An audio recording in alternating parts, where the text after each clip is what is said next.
All right, guys, are we going live now? All right, welcome Internet. Welcome everyone in the world who is watching tonight in any country you're watching in, which is probably America. But thank you for being here, guys. And guys, welcome to the Burnout Turnout Wave Lab Edition, patent pending. I'm your host, Stephen Black, and you are the audience. Let's remember this. So thanks for taking a break from your cell phones to be here. Those cell phones, man, they're like prisons. Why do you think they call them cells? UN cells? I'm just kidding. I'm sure we all get laid in some capacity or cavity. But, yeah, guys, I'm just kidding. But sorry if there's any incels in the audience. Please don't shoot us. Yeah, but we have some wonderfully talented burnouts here tonight, guys. And I believe everyone in this audience right now is a burnout or well on their way to becoming one. This town is crawling with them. Congratulations, you guys are in the right place. Now I'm going to tell you guys a little bit of some secret stuff. Somebody bar the doors, would you? Thank you. Now I'm going to let you guys in on the secret burnout agenda. You're all being conscripted into the burnout club. And the first rule of the burnout club, don't follow the rules. Rule number 2, ignore paradoxes.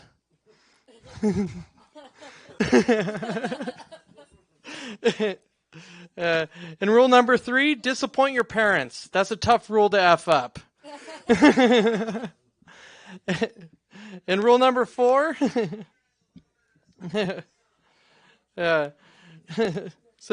rule number 4, you're gonna want to have a good time. Rule number 4, you have to have a good time, and we recommend this by alleviating any stress. So look to the burnout to your left or right and ask them to pass that shit.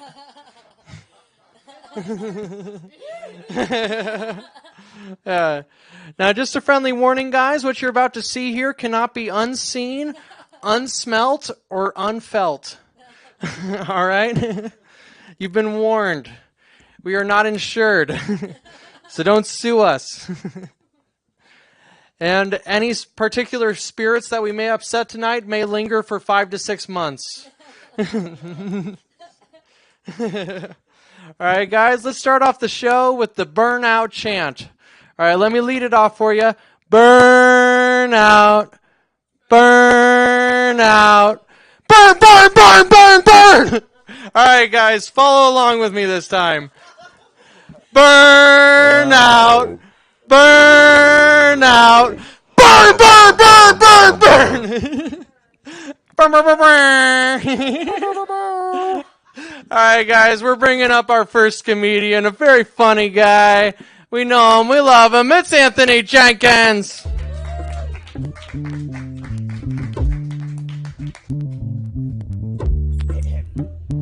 Very much a pleasure to be here. I secretly bought secret drugs, not secret cocaine like people been telling y'all. I've been drinking Molly water just to prepare for this event. And it is starting to kick. My toes are tingling. I got a shit and I feel great. The only thing is I don't have a lady friend to like tell her I love her and rub on her and her skin feel all velvety and shit. You know what I'm saying? I might find me a stray out there. Just find a regular homeless dude with a clean beard. What? Oh, you volunteering? No.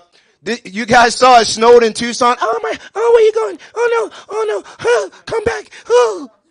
Oh, sorry. No, it's the Molly water, bro. I'm sorry. Y'all saw it snowed in Tucson. That shit was great. Yeah, it never snowed here. And the only thing I could think in my head was like, how many motherfuckers gonna wake up on the south side in the morning and think it's fucking cocaine everywhere? Like, I don't know. Oh, a lot of y'all probably was disappointed too. Like, fuck, I thought it was cocaine. That's not funny, bro. I've been looking to get into facial recognition technology so I can recognize when I have to give somebody a facial. But I don't have anybody to give a facial to. I've been trying to date. It's kind of hard, being the guy that went missing and shit. So don't you wish like, don't you wish you don't? I shouldn't say shit like that. Bad Anthony. Don't you wish you could order your dream girl, like, make it convenient, like a drive-through? You pull up, say, hey, let me get a single, extra desperation, hold the attitude and depression. And like a real drive-through, you pull up to the window. We're all out of singles. All we have is sides. Like, cool, let me get 2 of them. Fuck it. I'll eat my feelings. Fuck it. Let's see. All right, this one's for the Mexican people. I don't see a lot of Mexican people in here. You Mexican, clap your hands real quick. Oh, I know you back there, Jesus. Oh, you Mexican? For real? You wear that shit well, girl. you one of them jump the liners. I'm sorry. You go from Karen to Selena back to Karen. That's crazy. It's a hell of a life. I love Mexican people. I love Mexican people, but the one thing I ask Mexican people, do me a favor, and please stop trying to sell me food out of your trunk. No, only because it scares me. It feels like a drug deal. You're just speaking all the Spanish. You're running up to me. You're this big, and you lead me to your trunk. I don't know what's in your trunk. It could be guns, ammo, fucking other Mexicans ready to jump out and flee into the country. And I get to the trunk, and it's just fucking tacos and quesadilla. So it is like a drug deal because I eventually got hooked. And she was giving me lunch on consignment. So I racked up a bill of like $130, and it went from, hola to where's La Rasta? That's what she called me. She gave me a nickname, La Rasta. I'm not even Jamaican. But, yeah, I got hooked. But you know who I love more than the Mexican trunk food lady? The Mexican pedal bike ice cream man. Y'all seen him. He on the tricycle with the big ass freezer on the back, a knot full of ones like this. He got something that nobody has in 48 states. Fucking Choco Tacos. They illegal now, bro. Now leave it up to a Mexican to serve you some shit that don't exist no more, that you can't get. I don't know, man. Fuck. I fucked my order up. It's all right. I'm going right back into it. So back to dating. I gave up masturbation, right? But when I was masturbating, it's a lot of things you think of when you masturbate. And it always crossed my mind, like, yo, what if I die like this? Like, what if I die masturbating, bro? Like, could you imagine, like, the EMTs, they come in and, ooh, he's dead. Now, I like to use Dr. Bronner's peppermint lotion when I masturbate because I treat my body. And the EMTs, they come in and just, death grip on the dick, smelling like double mint. Like, I don't want to go out like that. It's even worse for the ladies, though, because guys, at least we holding on to something that's attached to us. Ladies, y'all got so many fucking toys and contraptions that don't make sense. Imagine y'all dying in the middle of masturbation. The EMTs come in and it's just a fucking big-ass microphone sticking out your pussy, humming, and they pull it out. And they looking like, well, she's deceased, but we don't know how to cut this shit off, bro. Like, I don't know, just a humming dildo over your dead body. Dead, lifeless body, just, I can't cut it off. Can't find the off switch. Could you imagine how your ghost would be looking like, fuck, it's right there. It's right at the bottom. Just push it. Just push it. Okay, never mind. So I'm black. That shit's exciting. You never know what you get when you walk out the door. And, yeah, I got a thing that I do. Like, I'm not bisexual. I just dress like it. It's a good self-defense mechanism. Whatever. I'll just fuck that up. It's a good defense mechanism against the police because it's 2023 and you can't just run around beating up bisexual black dudes. That's like the quickest way to get defunded. But they always give me like at least 2 looks. It's like, oh, there's a black guy. Oh, he's got a camel toe. Let him go. Let him go. I don't know. My camel toe is working for me. Well, I'm probably a lot of y'all black friend. Well, Jordan, you in here too, so y'all done doubled up tonight. Y'all got lucky. If you ever go to your black friend house, you might see some strange shit. Plastic all over the furniture, black Jesus hanging. But this is what I want y'all to do. Next time y'all go to y'all black friend house, you go to their fucking aspirin bottles, and it's 100% hit rate with this one. We do not pick the cotton out of aspirin bottles at all. At fucking all. We just treat them like ladies' panties. Slide it to the side, let it peel out. Just leave the cotton right there. We're not picking no more cotton. I'm not. Right, Jordan? We're not doing that shit. Right. Matter of fact, I'm so against the whole cotton thing that I don't even go to carnivals anymore. I don't. Last time I went to a carnival, I'm sorry, yo, this Molly want to kick in my ass, bro. The last time I went to a carnival, I saw a little kid eating cotton candy, and I lost my shit. Hey, put that down, man. Go get yourself a fucking funnel cake, man. How many people bled for that shit? He's just looking at me. Daddy, I don't like him. Like, fuck your daddy. Oh, I don't talk to kids like that. I don't. I promise, Miss Mexican lady. I don't. I feel like a musical instructor up here right now. This is fantastic. Y'all want to sing? Nah, I'm fucking with y'all. Oh shit, what that mean? That's the light. Oh, all right, I got you. Okay, say less, my man. Ooh, look at these jaws. Oh shit. Oh, where we at? All right, let's see. All right, black people. Black people, we've been making a lot of strides and achievements and advancements in modern day history. First black president, first black vice president, a lady at that, first black Sesame Street Muppet, first black Little Mermaid. There hasn't been a white cornerback in the NFL in the last 20 years since Jason Sehorn. It's a fucking fact. You know, Joey. The fucking Giants fan over there. Recently we've been taking a hit. Oh no, I'm fucking this joke up. Bro, I should not do drugs. Just pretend like I ain't fuck it up. All right. Matter of fact, black people, we doing so good. They trying to give us shit. They tried to give us James Bond. Idris Elba said no, politely. They tried to give it to Will Smith. Will Smith said no. Will Smith got so mad he started smacking other niggas. Like, it's crazy. But recently we've been taking a hit. Kanye. Well, no, I'll start with myself because it starts at home. Who was the first nigga in space? Feel like I'm supposed to know that. Everybody know who it was, man. It's Michael Jordan. Like, Space Jam. Like, come on, man. Like, that's a fact. It's a known. He was in space with the aliens. Like, he did that. But no, Kanye West. I'm not gonna say much about Kanye West. The only thing I'm gonna say is this: who the fuck let Kanye West fill in for Joel Osteen, bro? Like, that's my. He was giving us gospel albums at Sunday service. Are you kidding me? I don't want to praise God with you, dog. I don't. No, fuck no. He shaved his eyebrows one time. The fuck is that? That's cult shit. But this last guy, he's on us. It's on black people. White people don't got nothing to do with it. Mexicans, this is our fault. We should have saw it coming. The clues were there. R. Kelly. Yeah. And I'll make this quick. See, R. Kelly got in trouble, and they gave him 30 years. So at least his sentence is of age. Yeah, because if they would have gave him anything under 18 years, he probably would have pissed on that too. Yeah, so that's my set. I'm ready to be interviewed, and my back is sweating.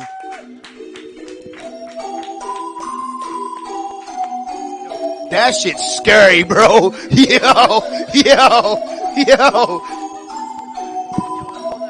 Oh, hold this mic. All right. I'm ready.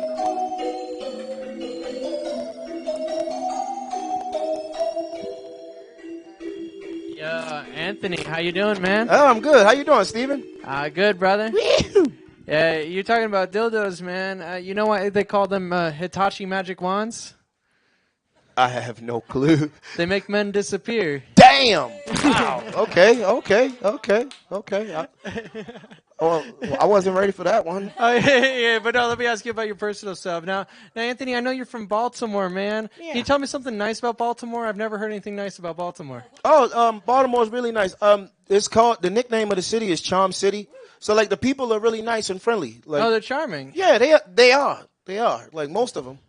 Okay, yeah. Yeah. Everybody, like, they'll help you out. Like, well, what's the best season to go to Baltimore? Best season? I'd probably say spring. because they have this thing called it's like I forgot what it's called, but it's like $1 day, so you can go downtown anywhere for $1, like stuff that costs like $50 to get in. Like everything's $1? Yeah. Getting into everywhere is $1. If you ever went to the National Aquarium is really dope. You should go there You guys while listening you rolling. to this? We're talking dollars, people. Yeah, $1. Yeah, I know that these people are crazy about single dollars. So. Hell yeah, me too. No, Anthony, that's great, man. Hey, how long you been in Tucson now, man? Going on 5 years, probably going on 6 now. At what point would you say you identified as a burnout? Before I got here. Did we dry you the rest of the way out? No, actually, y'all too burnt out for me down here. The weed is really strong, bro. And I've been smoking weed since like 16, bro. And when I got here, I had to scale back because the shit is just ridiculously strong. And people walk around like the shit don't phase them. Pens and all that shit. I'm not used to that. I'm just used to like Dutches. And people got vape pens and machines. I saw a new machine the other day, and he connected it to this thing and then this thing and did all this magic shit. And then, it was crazy, bro. I was like, no, I can't get that high, bro. Fuck that. No, we got like the Heisenbergs of bongs now. Yeah, I see. Shit's nuts. Yeah. I don't know, man. What do you think? Oh, yeah. Woo! We heard it, people. Yeah, there's definitely some weed smoking going on in the audience. Hope we don't have any federales in here. Yeah, I'm sure we don't. No, that's not our people. If we do, they're completely high right now, so it doesn't really matter. Yeah, they're undercover. Yeah, dude. The jig is up. The jig is up. Yeah. Yeah, so Anthony, I don't know, like, what'd you feel about coming on the show right now? Like, I felt good about it, bro. It gave me good energy, man. Honestly, I used it as an excuse to like use like money I was supposed to save to like buy drugs so I can be here. You know what I mean? I wanted to fit in. I wanted to, set the tone for the show, man. And my fucking hands sweaty, my feet sweaty. I'm getting ready to start grinding my teeth. Perfect burnout shit, man. I agree with that. At a certain point, drugs are an investment for your future. I agree with that. Well-timed drugs will make you a rich person. We're playing the lottery of drugs. At a certain point, will drugs make me a genius? That's what we're all hoping on, Yeah. I've been there. I've had those moments. When am I going to come out ahead? Yeah, I've definitely had those moments, bro. Just sitting there high as fuck out my fucking mind, like, yo, shit, this is gonna take the world by storm, bro. Yeah. And then you go tell your wife, and then she like, go to bed. Go to bed. Just go to bed. Just lay down. You hot. Yeah. You got a fever. Yeah. You better sleep that off. That is too much ambition. You're gonna leave me. Way too much. You ever did something while you was like real high and you just knew like the next morning you woke up like, yo, I'm new fucking life, bro. I'm ready. I'm a new fucking man. Yeah, and then you wake up and you look at that shit and it's just like a stack of like 3 different color Play-Dohs put together. Well, yeah, but you're just like, what the hell was I thinking? You're like, I thought I was going to conquer the world, but I'm looking at freaking Play-Doh here. Yeah. But I don't know, man. Maybe Play-Doh is the secret to conquering the world. Maybe, bro. Maybe. Yeah. I ate a lot of Play-Doh as a kid. You ate it? Who didn't, man? I didn't. I just... Oh, yeah, but you didn't suck on the lead toys. I used to lick window screens. Oh, yeah. Yeah, that was my thing. Who didn't? Yeah, that was like I would try to like fill all the little squares up with spit and just try to get like a perfect net of fucking saliva window squares. And, yeah, I don't know. All right, Anthony. Boy. Final thoughts for the audience. Final thoughts for the audience. Smoke some more weed. Drink some more beer. Do whatever drugs you got in your pocket. I'm getting ready to do mine. I want y'all to have fun. Enjoy your fucking self. And give this man some love, man. Thanks, guys. I really needed that. That really hit the spot. All right, Anthony. Go on, get. All right, cool. Thank you, guys. Thanks for coming on the show. Absolutely. I appreciate you too, brother. Yeah, that was fantastic, guys. And let me remind you that tonight we have a one-man house band and DJ SeeWeed. Yeah. And guys, before I get to our next comic, I just want to remind you guys, not everyone in the world is as is as fortunate as us. There are some countries that don't even have marijuana. So smoke all your greens, kids.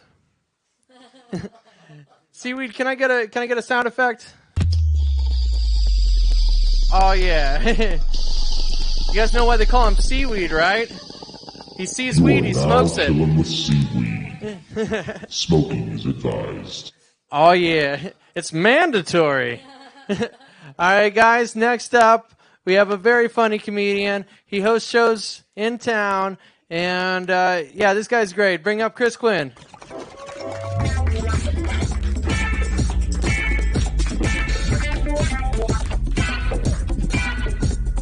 Yeah, give it up for Steven, everybody.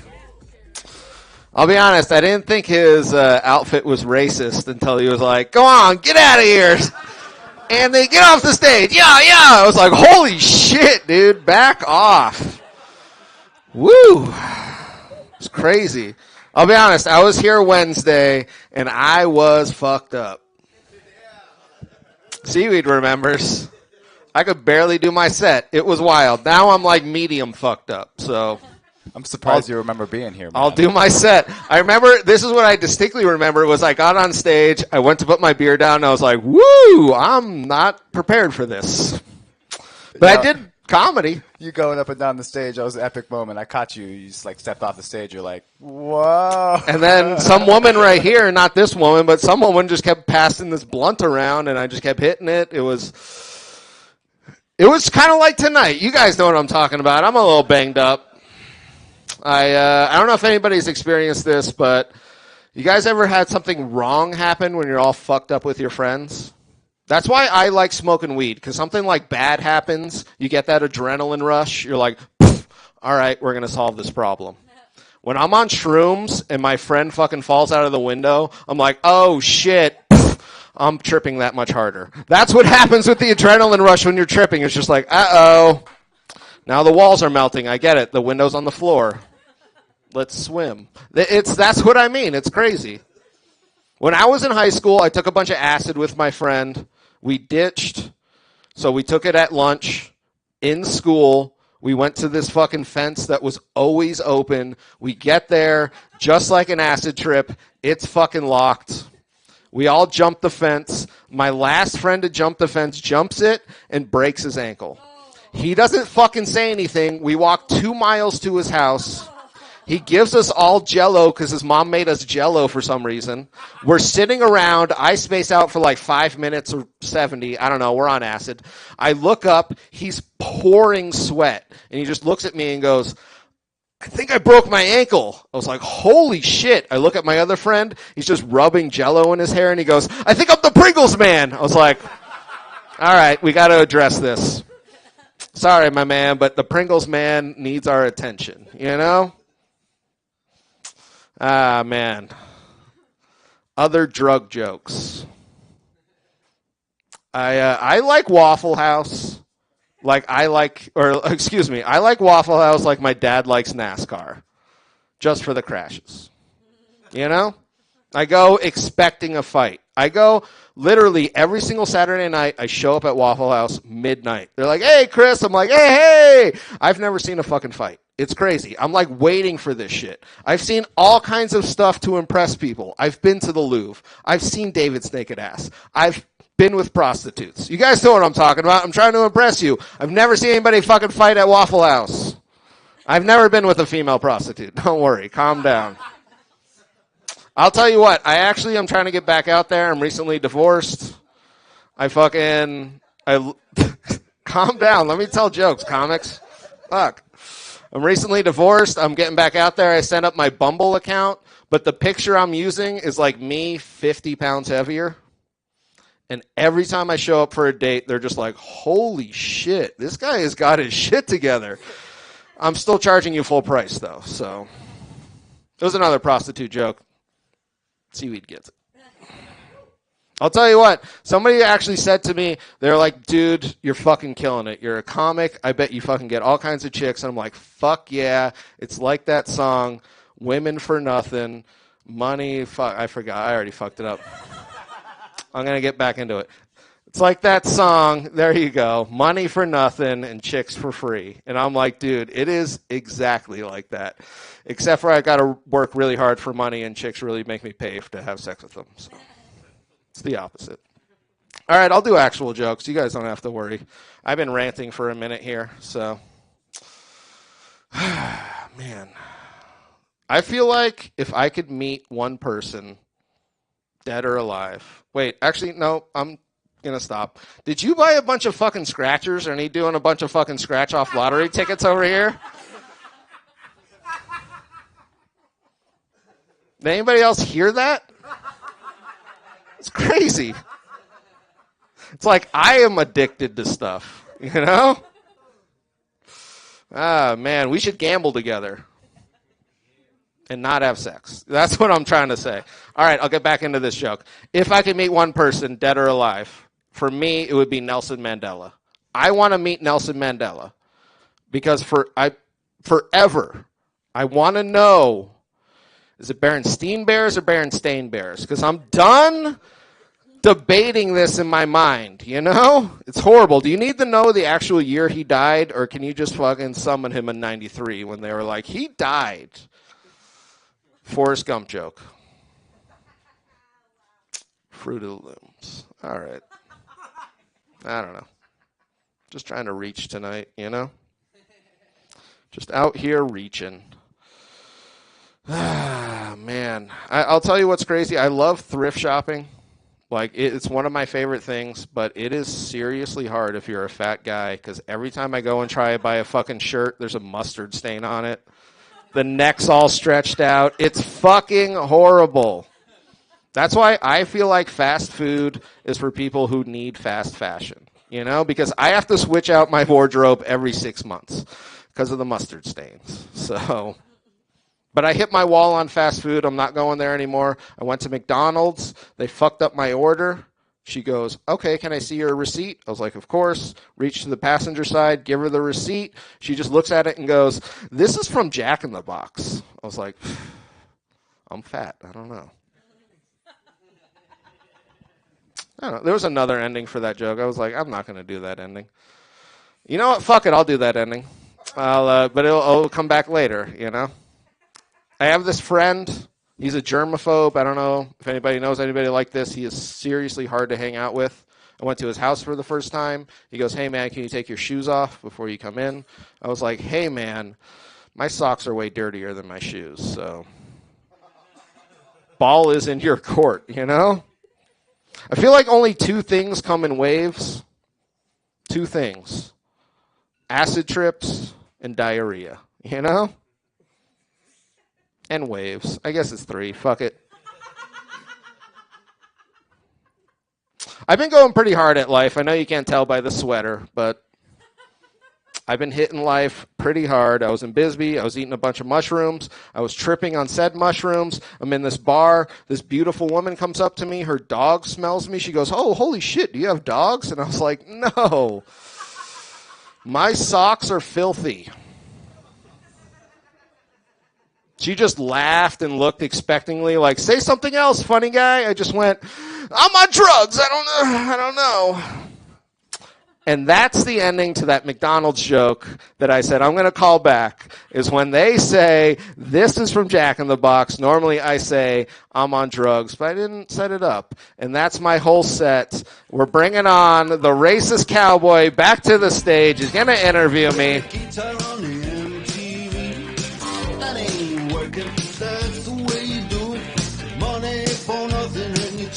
Great song. I'll tell you what, I fucked it up and somebody said it. And they were like, this is how you sing that song. And I was like, yeah, I probably should have prepped that. Hey. Give it to me. All right. So I'm racist, huh? Just at the end.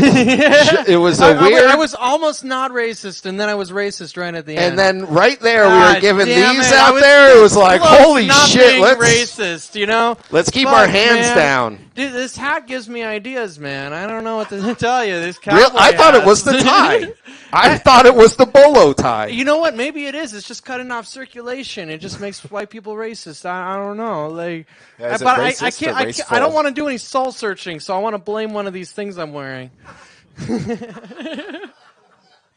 It's definitely something tonight, not something that's been growing in your heart for years. Well, I just was gonna like use a cowboy accent at some point. I'm sorry, Anthony was the first guest. I feel it could have happened to anyone, but you know. But I had to put the black guy first, so I was like, well, goddamn. You know, like I wanted to be so inclusive. I put him first. He got the full brunt of the cowboy racism. Now get out of here. Yeah. Yeah. Whatcha?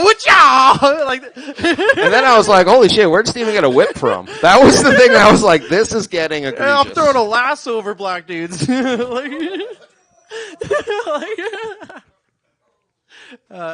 do we go from here? That's the question. That's what we've been asking ourselves, man. Well, that's what white men have been asking themselves for a while now. Because we're lucky y'all aren't murdering us yet. Like, we've been trying to land this racist plane for a minute now.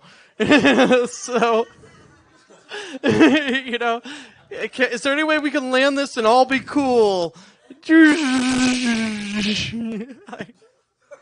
And this keeps happening as whoosh, and then we keep coming up with some racist shit, and then we have to go back. Oh, man, it's horrible. We're haunted like Spirit Airlines. We got a bunch of Ku Klux ghosts.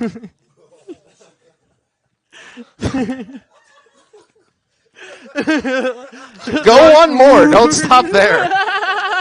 That's not it. I know. We got to go even further, guys. Like, we can't end there. Like, oh, my God. We have some... we've got a burden on our souls, people. Yeah. We got some skeletons in our luggage, you know what I'm saying? How about we be slaves for 300 years? Would that make it even? So the thing about airlines... Okay, yeah. Now we can transition. So, Chris, how's it hosted shows in Tucson? Oh, it's... You know what it's like. It's both bad and bad. So. Yeah. Better than bad. Yeah. We bad. All right, no, that might have been the most racist thing we bad, y'all. Well, that's a Michael Jackson reference. And he was black. Technically. And or white. I don't know. Fuck it. I don't think he started really touching kids till the Bad album. What Whoa. do you guys think? I don't know if he touched kids. And or was white and black. I don't know. Fuck it. He was a smooth criminal.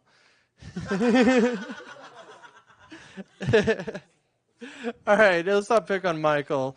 He's dead.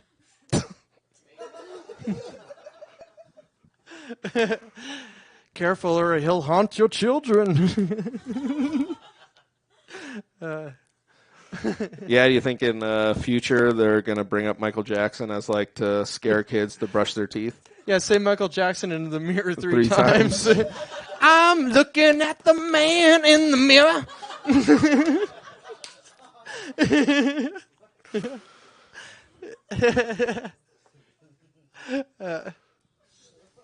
Where do we go from here, people? Like, let's hear it. Audience participation. Oh, let me bring you a microphone. Hold on, if you bring up that you were molested by Michael Jackson, this No, might bring down the whole vibe Not of the at all. whole fucking show. So let me begin again. When I was a kid, I was trick-or-treating, and my friend and I were having a great time, and we pull up to a house. Well, we walk up, because we're children walking. And had a super great vibe with these people giving out candy. And they... I don't know if they handed me a pumpkin or if I picked it up, but I was like, this is really cool. And it was like a small pumpkin. And they were like, the soul of Michael Jackson is in there. I love that. Of course, it's a little bit tainted with everything in the air, right? Let me retell that story real quick. Let's hear your perspective on that. You were Chris. like, yo, me and my homie rolled up on these busters. It was Halloween. We got out of our lowrider. We went to smash some pumpkins. You know what I'm talking about. And then we went to smash this one, and they were like, please, no. Michael Jackson's soul is in that one. And then he took it home, and he loved it. Even though you're a hardcore gangster. Because we can see that on you. That's what I'm trying to say, you know? You see, you turned it into a thriller. You got it. Any more Michael Jackson puns? And or anecdotes. And or anecdotes. Because that one seemed to work out pretty well. He was a great little kid. I hope nobody touched him. All right, that might have been the end of it. So, and you know what? On child molestation, I think that's the end. You know. All right, guys. Yeah. All right, don't skedaddle me off the stage like you did Anthony. Give me. No. I got to tell everyone to go on Git, or it'll come off as if I was racist the first time. Oh, God damn it! I got to do the same for every single person. Right now, I have to do it, or I'm racist, Chris. You put the onus on me. The onus. Go on, Git. We will be selling one of these comics after the show. Don't worry about which one. The strong, strapping one. The onus is on him. I actually feel kind of bad for the next comic because this has been super racist. Or medium racist, depending on which one, you go for. I hope it hasn't been racist, guys. We have a lot to atone for. I'm sorry. Oh, damn. Now you actually made me feel bad. Yeah. All right. Why do you think we wear so much copper tone? No, just let that one stay. Let it linger, people. Mm-hmm. Let it aerate. Yeah. All right. Well, Chris, as one of the gatekeepers of Tucson, what advice would you give to young comics? Just for young comics, try not to be as rude as Steven is to other comics. God damn, is he rude. It is obscene how rude he is. Well, okay, yeah. Just like in his normal, not like, Well, my being normal racist. Demeanor, yeah. Yes. Well, I'm and not... his best friend laughed super hard at that one, so you know it's true. My black friend. Ah, you got me. Yeah. Steven. Got a black best friend, people. I was just going to say, Steven was just like, look, guys, I voted for Obama. Like, my black best friend. I don't know how we're going to get out of this. No, dude, we're not getting out of this. Like, we should never have another white president. That's definitely not how we're going to get out of this. Like, okay, what else can we give them? I voted for Obama. I don't know what else to say. Oh, you did your best, Chris. I tell you, Anthony's my friend. Yeah. Anthony, come back up here and say we're No, all right. stay where you are. Get out of here. Get. Chris, Anthony, come save us.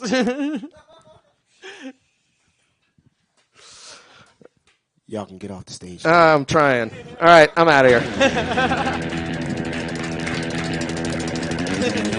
Thank you, Chris. All right, guys, we are off-roading right now. Hey, next up, we have a very funny comic. And, she spent a lot of time in L.A. We're lucky to have her in Tucson. It's Rebecca Fox. Thank you.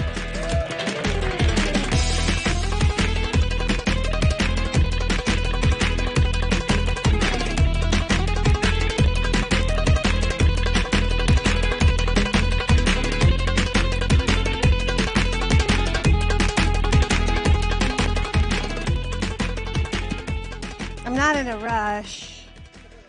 None of you seem to be. There's 3 other women here besides me. 4, 3, 1, 2, 3, 4, 4. There's 5 of us. Well, I'm going to do some stand-up, and you boys can listen. You can listen in, because I don't know if you're going to get it. You probably won't. I'm Rebecca Fox. I moved to Tucson 5 or 6 years ago. I don't want it to be that long. From LA, because like I thought I kind of moved here because I needed to like get my mental health together. What a town to do that in. Just what a town. And I also I had a kid. I still have a kid, but who cares, you know? But I had a kid, and I thought maybe this would be a good place for her to grow up, and it has been. It's been all right. And you know, having a kid is not great. Like it's not a great thing, you know. And my kid's like just okay. She's not fantastic or like gifted or anything. I'm just kidding. She's a genius. She's a Svengali. She's just an okay kid. But I will say the best thing about having a kid and being a parent is that you get to have this opportunity to see what you would have been like without trauma. You're like, what potential does this child have? She's going to be something great. Or, I don't know, or maybe not. Just maybe she'll just be like a regular person. And I'm going to be okay with that. You know, I don't know about you guys, but I don't have a career. Do you guys have careers? I do not. I do not have one. I don't know what the fuck I'm doing. I'm here tonight. I think that says a lot about me. When I first moved here, I worked as a public school teacher, and the only reason I did that is because that's what my mother had done. And when I first started stand-up in New York, I would drink at the bar, and I would say, if I ever become a teacher, take me out in the backyard and shoot me. And then I moved here and I became a teacher because this is my living hell. It's fine. Tucson's great, kind of. And then, but here's the thing that really blows my mind about it is that, did you guys know that Arizona just recently passed a law that you don't have to have a college degree to teach public school in Tucson? I mean, this is a new law, so if you guys already went, you were very lucky. We know that's not true, but I just was like, that's so nuts, you know, like, because I had one, and that's how I got the job, because I hadn't really taught a lot before, but it was really hard. It was really fucking hard to teach public school, and I did okay for a little bit, and then it was just like, I hated it. And so I just like drank all the time. Like I drank heavily. And then I would like get up in the morning and be like, oh fuck. I guess I'm going to show Disney movies today. They have like, cause I was teaching like the Odyssey and stuff like that. And they have some like Disney movies that are like Greekish. I don't know what they are, but I got them out of the library and pushed the cart in. There's this one morning, I pulled in the fucking parking lot, and I'm so hungry. I'm just like, oh my God. And I'd taken an Adderall, and I'm like, all right. And I opened up the console, like the middle console of my car, because I was looking for gum, because my mouth had started to get pretty dry. You know how that is. And I saw in there like a half a tab of acid. That was so strong that I hadn't taken 2. I had only taken 1.5, and the other half was still there. And I was like,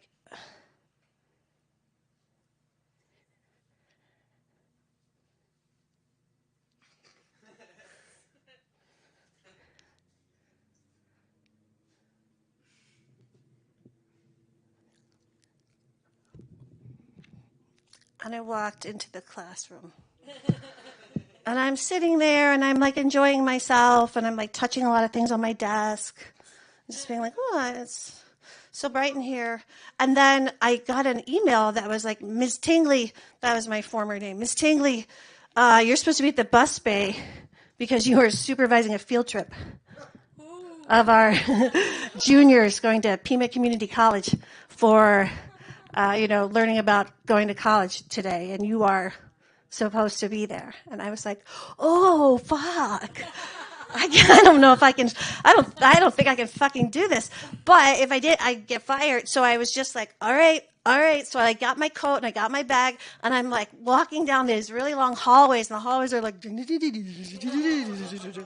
people are passing me and they're like nodding at me and their skin's starting to vibrate. They kind of look blue underneath it where you're like, oh my God. And like Adam's apples seem to be like, and I'm like, I am fucked. So I get on the bus and I like whisper to my colleague, I'm like, I'm like dripping balls. Like, I don't think this is going to go that well today.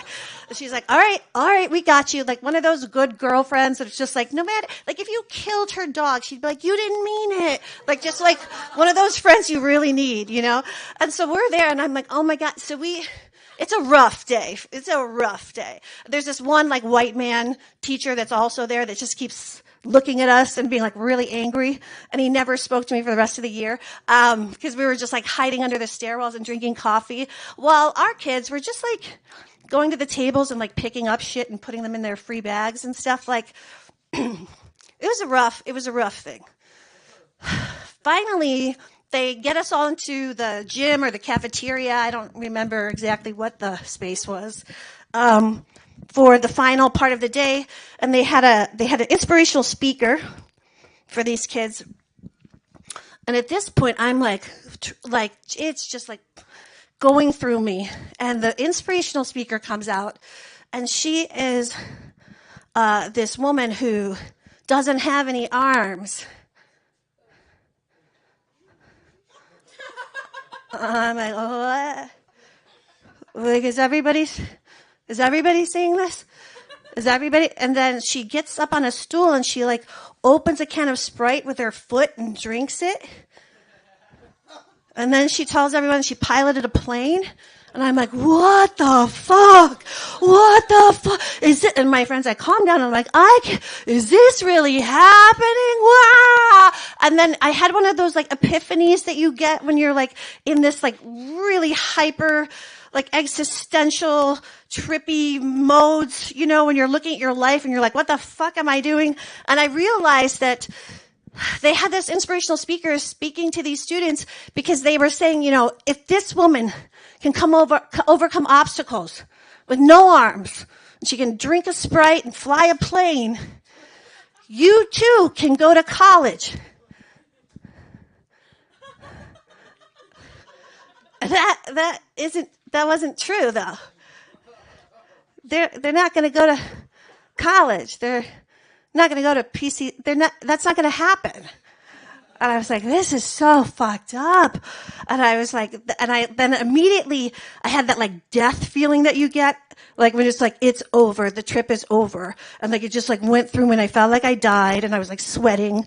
And, you know, I really did not feel good about myself. And then, you know, it's something that's haunted me for a while. And then when this law came out, I was like, oh, this is awesome. Because these kids don't have to go to college. They can just be public school teachers here in Tucson. Make a pretty good salary. You like that? You didn't. It's okay. I am a long form comic for the most part. So here's another one.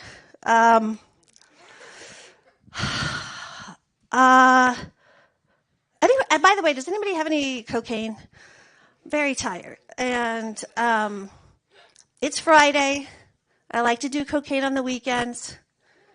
The last time I did it, as soon as I did a line, my friend goes, "You're a mom!" So, super fun. So anyway, I've been getting into horror movies, and I never watched horror before, and I just like really was like, this is such a cool genre. I never saw it before. And then after a while, you're like, oh, this is kind of formulaic. Like I don't It's not that scary. You can kind of see it almost becomes like absurd. And so I thought, what would be really horrifying? Like what, at this point in America, what would be really horrifying for everyone? And then I was like, I know. What if we normalized a hate crime?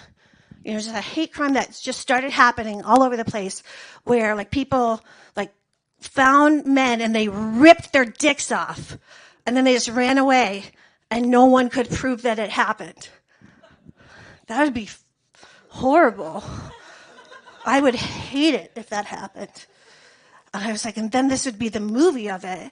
And so, you know, so then it would be like, you know, we see this guy, you know, finishing up at his shift. He's locking up the place and he's getting the cash box and all this stuff. And he's walking out the parking lot. And he's trying to get into his car. And we start to hear the music. Like, and then we see this monster being like, "Aah!" And then the monster like grabs him and he's like trying to rip his dick off. And it's like really graphic and really close. And like no one wants to see it. We're like, what? This makes me uncomfortable. And it takes forever. Because dicks are so stretchy. So it's just like, you know, there's just so many angles and there's so many ways. And, you know, the monster like gets the car keys at one point and runs it over the car. Still doesn't come off. And then finally the monster takes his iPhone and then he's like, and he gets the dick off. And the next shot is the monster like walking away with like the member in his hand. And like these two like sad, pathetic balls being like, beep, beep, beep, beep, beep, you know, behind it. Very bloody. Everyone hates it. It's just like, oh, hard to watch. And then, you know, the next shot is just the man like being like, oh, like on the ground. Horrifying for everyone. For everyone. The next shot, of course, is the man's in the hospital. He's trying to recover. The detectives come in and they're like, listen, we're so, you know, sorry to bother you. You know, you've been really brave. But we just have to ask you a couple questions. What were you wearing that made that monster want to rip your dick off? And then the credits roll. And that is called Private Membership. And, you know, here's the thing that's so crazy about this movie. It takes off. It fucking takes off. And so there's a sequel. And this is like, the guy got his dick ripped off, and we all know that. But what we didn't know is that the guy gets impregnated by the monster. So he's like pregnant and doesn't have a dick. And he's never going to love this dick baby. And he lives in a state where abortion is illegal. And it's like this theoretical drama, and people are like, what? And it's just terrible, and it's just getting so intense. And then the guy joins a support group for other people, and then it becomes a love story. And he falls in love with this other dickless man, and this man makes him feel good about himself, and he said, we're going to raise this baby together. And that movie is called Two Guys, No Dick, and a Baby. It's, I mean, so popular. And then, you know, the third one doesn't go as well. It's about like this group of elite leather-clad dickless vigilantes, and they're trying to like, and nobody, it's like makes people uncomfortable. It doesn't do well. And then we have the fourth and final. It's in the future. Science has progressed to the point that they can grow dicks back. And I'm metaphorically giving all of you men your dicks back because I know you don't feel good right now. So you all have your dicks back. But I don't know, but like they don't know where it's going to come from. Like, because it can't really come direct. So it's like, is it in the taint or like down the tailbone? Like nobody really knows. But that movie is called Remembered. The dick is back. And I made millions and millions of dollars on that. So you're welcome. I'm Rebecca Fox. I think that'll do it. I love the women that feel sorry for their boyfriends while I tell this joke. They're like, I'm sorry, honey. Yeah. Oh, can I have my bit? Thank you.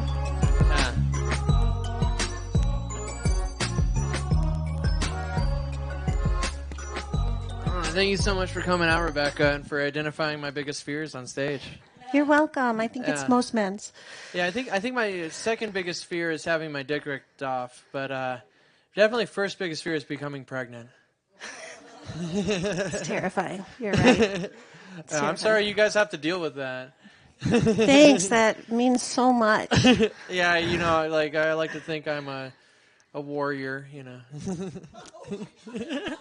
A racist warrior. A racist warrior crusading for the downtrodden that I'm downtrodden. I think we are. I think we're just As long as I'm wearing a cowboy hat, I am racist. Whoa! Hey, wait! I'm not racist anymore, guys. I'm racist again. Oh. But without it, you look like a New York filmmaker from the 70s. I know, and damn it if Woody Allen didn't ruin it for us. Just another one of those guys. Yeah. No, I do plan on being a filmmaker in the 70s, the 2070s. Looking forward to it. All right, but no, Rebecca, how are you doing? Thanks so much for coming out and doing the show. Oh, you're welcome. This is really great. And So, when you were teaching kids, do you feel it was more traumatizing for the kids or for you? for me, Yeah, definitely. me. These kids. I are was pretty traumatic. entertaining. I don't know if I taught everything that I was supposed to do, but I was pretty entertaining. You gave them the best time of their lives. They remember a lot of shit, and I taught them Lord of the Flies, which There they you will go. never fucking forget. So that was, I- that was really important. Yeah, I should have seen it coming. I should have known they were going to kill Piggy like that. No, the kids did not know. That was so brutal, man, that boulder. Yeah, it was so rough, right? And the kids were just like, ah! It was awesome. Did you watch the movie, too? I just watched Yes. the 90s movie on TV We watched the other day. movie, and I read most of it It's on to them TV. and did the voices, too, and if I ever screwed up the voice, he'd be like, Miss Tinley, you did the wrong voice. And then I'd be like, it's pretty fun. Now I'm Simon. No, I'm Oh, I Jack. don't think I'm going to get killed right now. It was actually kind of cool. Yeah, none of them had Australian voices. I don't know what I'm doing. I didn't- Anytime I was given a voice in class, I do an Australian voice. That's a hard accent. I didn't succeed. I thought I was Australian, but they're like, get out of here. Yeah. Do you want me to ask you questions? Yeah, you know what? I think I've lost control here. Rebecca, save me. Save me, Okay. Rebecca. Okay. When was the last time you put gas in your car? You know what? Yesterday, yeah, it was like we had like 2 miles to empty, and boy, was I pushing it. Yeah, I know that feeling. Now, when was the last time you had an interaction with a stranger, like someone you didn't know, and you felt like afterwards, like that was nice? No, I can't even remember the last time I liked a stranger. I know. Like usually, most strangers, I'm like, "What do you want from me?" Like, Yeah. I don't trust you. People are self-serving. I don't. What think can you're I wrong. get out of them? They look like they got some stuff. Maybe I can get something. And then you feel pretty good about yourself Right? Yeah, exactly. Because I'm an ego. because you figured it out and you strategized and you won. You like ego. Exactly, you ego yeah. won. the No, interaction. exactly. I'm coming out on top. Yep. You got another question for me, Rebecca? Um, You're in charge here now. I know I am. What? You want to punish me for the racism? No, I'm you sorry. would like it too much. Right? Yeah, she caught on, guys. He likes Wait. Is it sadism or masochism? I forget which one's which. That's me. That's right. No, I'm just kidding. No, sadist maybe, but no, probably masochist. Like I've been a bad white man. I do want to know something. When did you decide? Like, what happened when you decided? Like, I'm going to do stand up. Like this. I know this is like the right art form for me. When did you have that realization? Well, when I realized I was a lazy painter. That's how it happens. We get people from other art forms that they sucked at, and they're like, I guess I could do stand up. Yeah, I was like, I love my ideas, but my follow through is terrible, and these essays aren't coming together. What's a shorter form version of talking? It's stand-up. I was just like, Lots of attention, not a lot of work. exactly. I'm doomed to failure. Well, this has been fun, and thanks for being on my show. I've really Rebecca, enjoyed myself. You're great. You're a great host, Rebecca. I wish Thank you you. were the actual host. Everybody, We have go a lot on, to get. learn from you. Go on, get. go on, get. Go on, get. Yeah.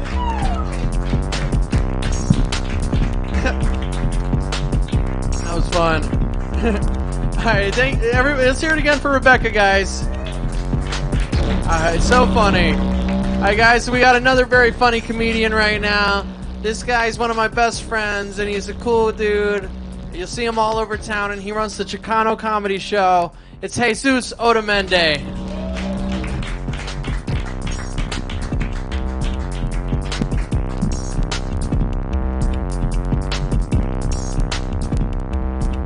Yeah, keep it going for your host, everybody. Come on, keep it going for Stephen Black.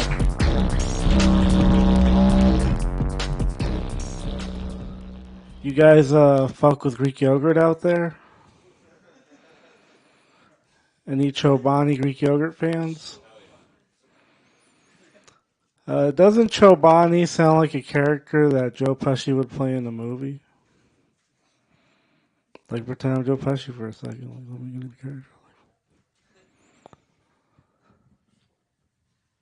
Hey, yo, my name's fucking Chobani, man.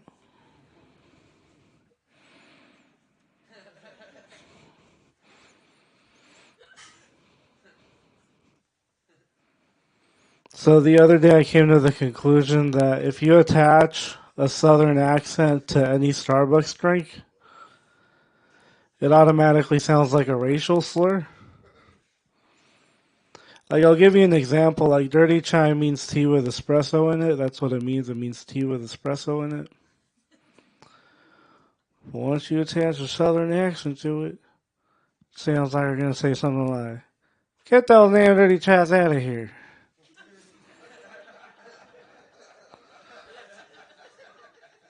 Those damn dirty chais are taking our jobs, I tell you what.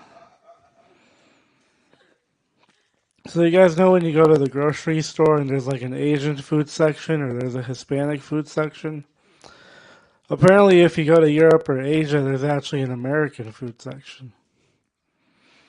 And it's like, what would they even have there? Like Hamburger Helper? Like some British guy's just like, oh, how I love the delicacy of Kraft macaroni and cheese. Mommy, what we having for dinner? Oh, some good old American traditional Tostino's pizza rolls.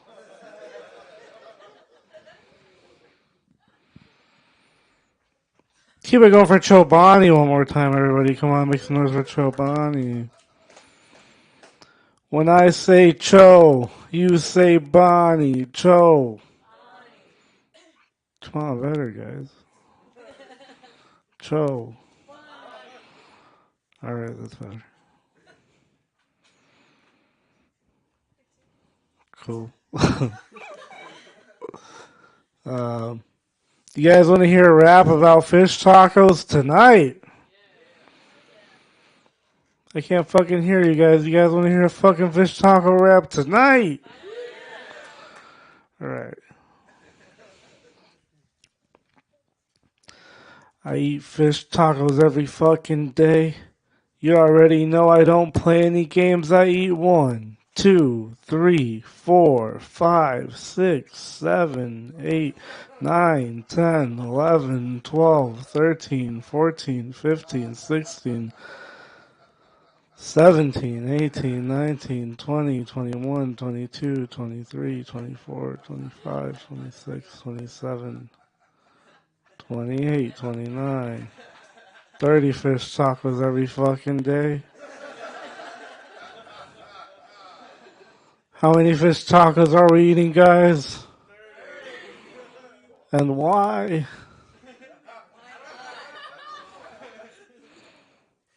Hell yeah.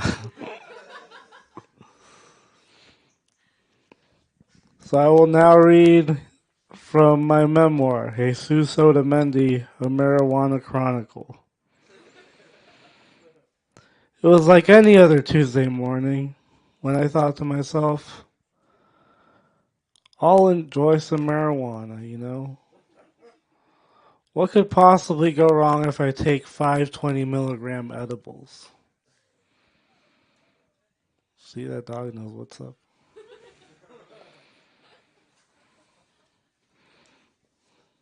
Five minutes later, I thought the government was the sun. See, that dog knows what's up.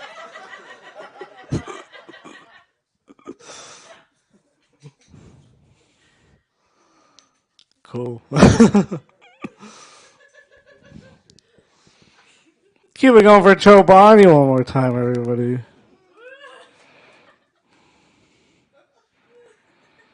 I like wearing glasses because it makes me feel smarter than I really am as a person. Like, did you guys know that a platypus actually has 2 hearts? Were you guys aware of that fact out there? No? I just made that shit up, man.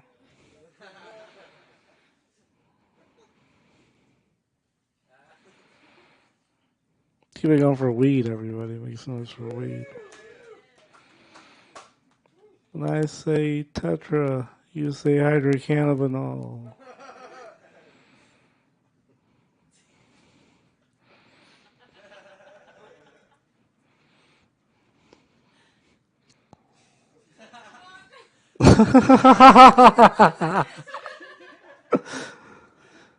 Hell yeah. I'm fucking killing it right now, dude. Oh, man. I've been trying to get into shape recently, specifically a triangle. I was a philosophy major back in college. And for those of you that don't know, philosophy is the study of Dr. Phil. No, I'm just kidding. It's the study of Philly Bertos.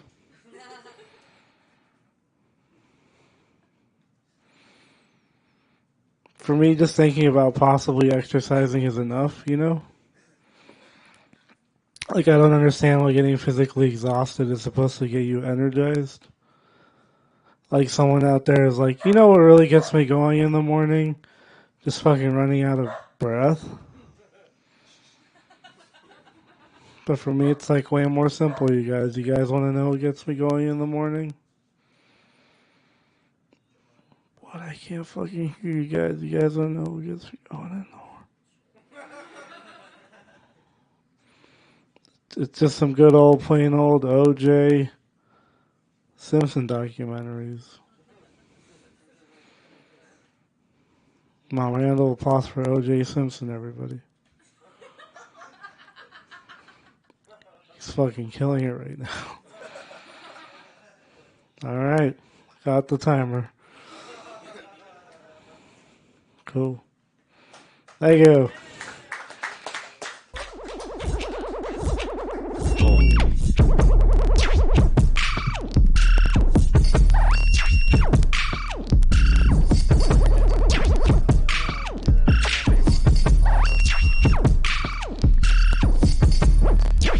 Hey guys. So, Oh, not much. You know, Jesus, I just saw O.J. Simpson on the TV earlier today. He was commenting on that Alex Murdaugh murders case. And what do you guys think the odds are that that guy's name is Murdaugh and he murdered his family? he's a murderer. He sounds like a murder to me. The fucking murderer. Oh, man.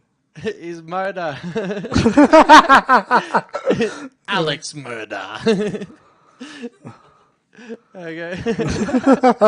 Yeah, so Chobani, man, do you actually enjoy that yogurt? Because to me it's kind of boring. I'll put some fruit in it, though, and it's pretty bomb. The fuck did you just say? I'm just kidding. I don't know. No, I think it's good. It's like strawberry Chobani. It tastes good. Okay, yeah, you get the strawberry Chobani, yeah. Yeah. Oh, pretty good blackberry Chobani as well. True. This is sponsored by Chobani. Everything. Right? Yeah. No, we have to mention Chobani, or we're not going to get our sponsorship money. You know, like these shows don't build themselves. You know? Yeah. We got to hustle weed on the side. But yeah, no, you guys got to try the new Chobani Herb Edition. Yeah. Like the super dank Chobani. Tastes like grass. Tastes like grass. That's what I'm great. talking about. Yogurt edibles, man. We're cornering the market. Yeah, man. Yeah. Because have you guys heard of yogurt edibles yet? Well, now you have. You can eat yogurt. And get high. Yeah. Yeah. Yeah. The afternoon snack of champions. Yeah. Put some granola in it. Tiger Woods eats it. Yeah, dude. Now that he's not that great anymore. He's like, you know what? I accomplished everything I need to in life. I can smoke weed now. Yeah. Yeah. Nah, Tiger Woods has never hit a joint. Are you sure? I'm just kidding. Of course he has. Right. Who hasn't smoked a joint? Yeah, I think even... Maybe Mike Pence? I don't know. Yeah, he's probably done crack, I think. Yeah, dude. I think he sucks blood. Guy looks like a vampire. But I don't know, politics. Politics, man. Like, let's just hope they don't kill us all. That's all I gotta say about politics. Yep. Oh. Death. All right. Yeah, I don't know. Yeah, like, chill out, Russia. Hit the bong. Like, why doesn't the UN have a bong everyone has to hit yet? You know, I just feel like there should be this ceremonial glass bong that, like, made out of one of those crystal skulls. Like, we could all worship it together. You could be like, sorry, I'm just brainstorming here. World peace. I don't know. Like, am I wasting your guys' time? Wait, Jesus, you want to play a song for us on the piano? Sure, man. I'll play a song. You guys want to hear a song tonight? Yeah. Let's hear a little musical, man. Here, let me help you set up.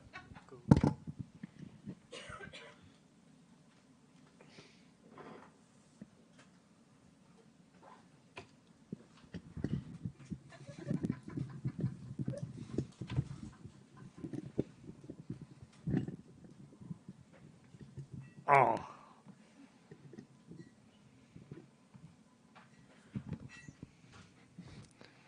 Play me something sweet, Jesus. All right.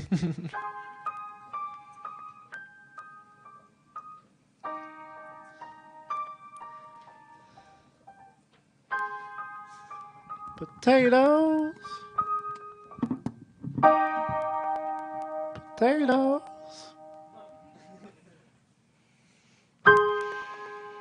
Taste good. Potatoes.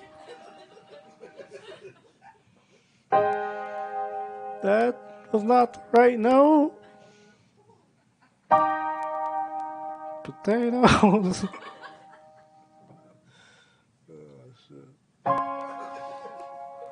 Potatoes.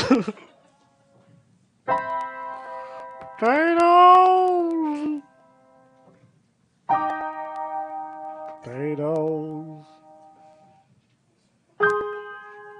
Fucking potatoes.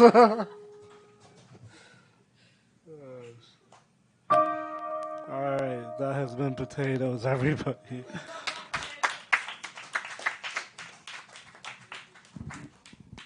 Oh, man. That was a beautiful song, guys. And you really touched upon my favorite carbohydrate. Thanks, man. This goes out to all the hot carbohydrate lovers out there. Oh, yeah. You know, my favorite thing about potatoes is they can do anything. You can bake them, you can fry them, you can boil them in a pot. I don't know, man. Potatoes. He really said it all in his music. I like whatever I'm trying to express verbally about potatoes can really only be expressed in song. 20 years it took to make that song, I told you. Oh man, you can't rush a good potato. You really can't. That's what I always say. You know what they say, don't rush a potato or else you'll get fucked. Like, yeah, that potato, man, they got eyes. Yeah. They'll see what you're doing. You trying to rush me, bro? You trying to rush me? I'm a potato. Potato. What the fuck are we saying? Potato tomatoes. Yeah. Potatoes, they're powerful. They are. And they're the most important food group. Remember the food pyramid. I'm pretty sure potatoes had a section. All right, guys. Jesus, any final thoughts? I just have to say, remember, potatoes are good. Potato a day keeps the doctor away. Thank you.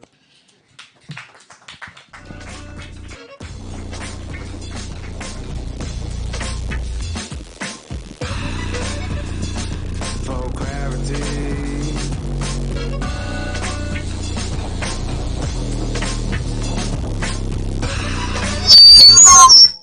Oh, yeah, that was fun, wasn't it, folks?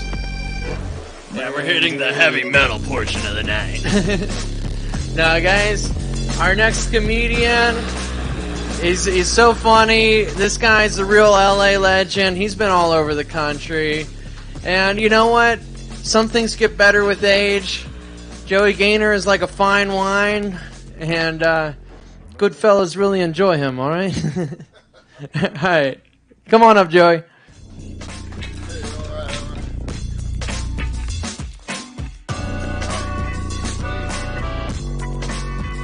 Thank you, Stephen. Thank you.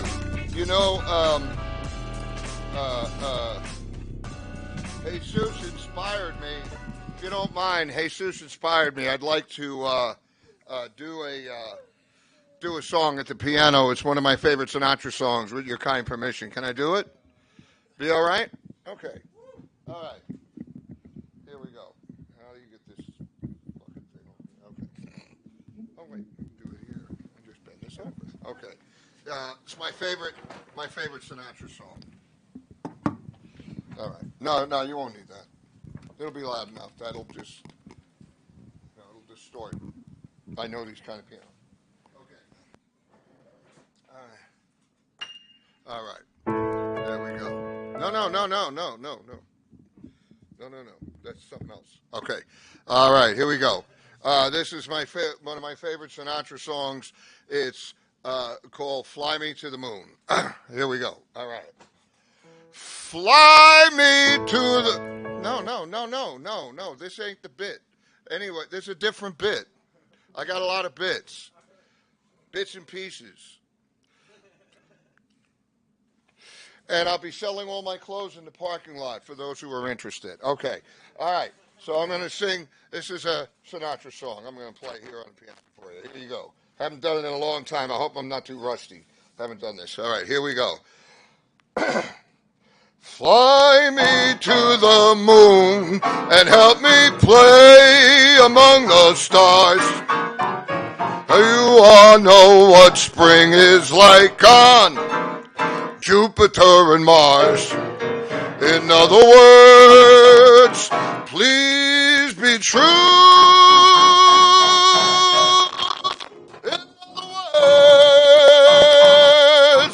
In other words,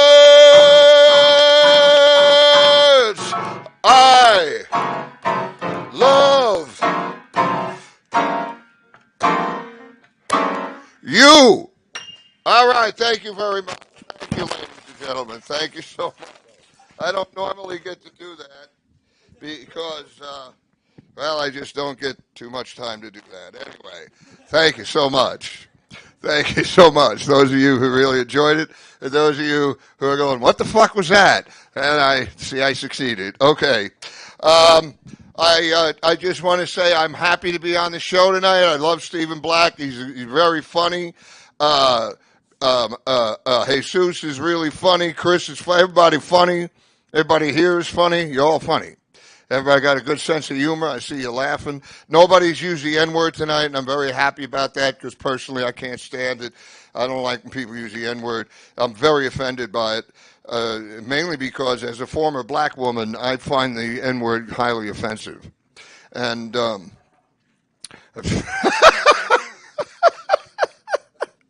I love when people, especially white people, freeze up. It's great. Let's see. I should tell you a little about myself. I'm originally from Newark, New Jersey. I grew up in the Central Ward, which was the flashpoint of the '67 civil rights riots, and I was the only white member of an all-black gang growing up in the where I lived. It was a black and Italian neighborhood. We called it a spaghetto, and I was the only white member of an all-black gang growing up in the '60s. We all had nicknames. It was Crip, Pop, Slash. I was Target, and we had a good time there. We really did. We didn't know it was a ghetto till the news said that it was a ghetto. We thought it was a neighborhood, and so I grew up pretty much into the black problem as I was growing up and going to diverse schools, always deeply into the black problem. As a matter of fact, many people would say I am the black problem, but I can't take credit for all that.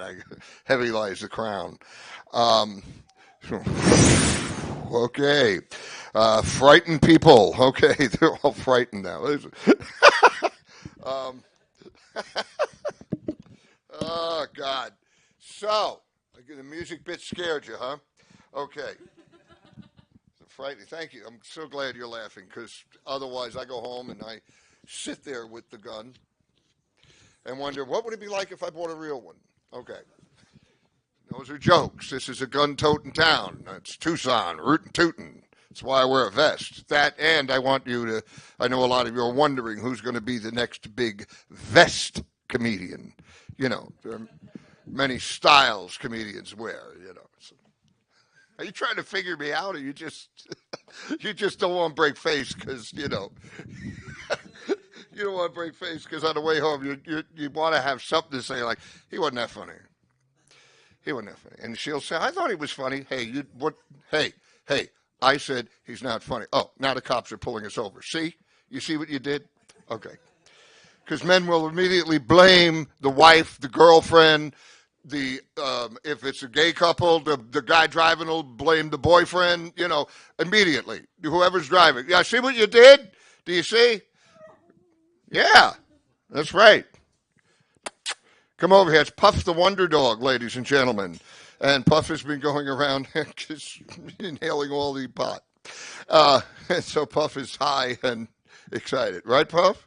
Puff the magic doggy lived in a studio, and people would get high, and he would dream of being an ox. Okay, so, having a good time. I don't know, how much more time do I have? And I mean on stage, not in life, not at my age. I don't mean to. All right, anyway, I'm going to get going. Let me see. Before I go, I want to stay, but no, I'm not going to do that bit. I don't know what bit I'm going to do. I think I'm going to do the blues bit. That's what I'm going to do. I'm going to do the blues bit. Yeah, this is easier. You know why? I love the blues, and I love going to see the blues, and I love when you see an old blues master, whether he's white or black or Latino, it doesn't even matter. I've seen Japanese cats that do the blues. Blues are feeling. I love seeing the blues cats, man, because they come out. The club brings them out. Ladies and gentlemen, please welcome the one and only blues legend, Howlin' Wolf Blitzer. You know, old man comes out, been doing the blues 800 years. Thank you, ladies and gentlemen. Thank you very much. I'd like to do a song for you tonight that I wrote. And if you know the words, you're a goddamn lie. I wrote it on the bus this afternoon. So I'm going to do this song right now, and I hope you all enjoy it. And remember, I'm dedicating this to all our fighting men in the Arizona prison system. All right.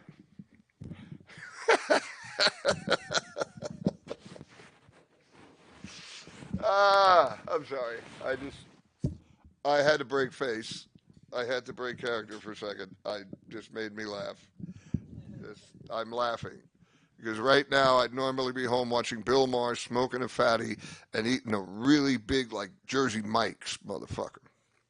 All right. So now you know where I'm at. All right. Here it is. It's a famous blues song called Another Man.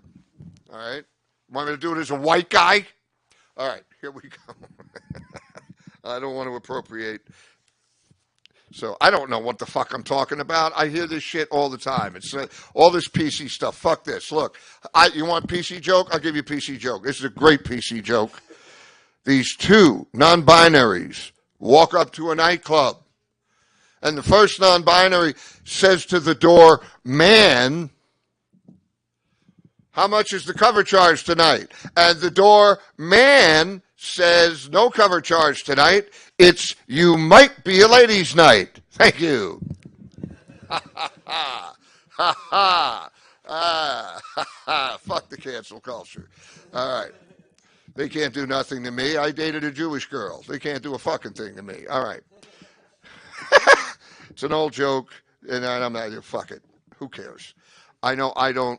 I'm just excited because, yes, I know. It's cutting into my interview, which will be about as exciting as what just happened. No, it'll be a very exciting interview because I intend to drop my pants and fire a rocket, okay? You're going to see that. And anyway, let's not prolong the agony.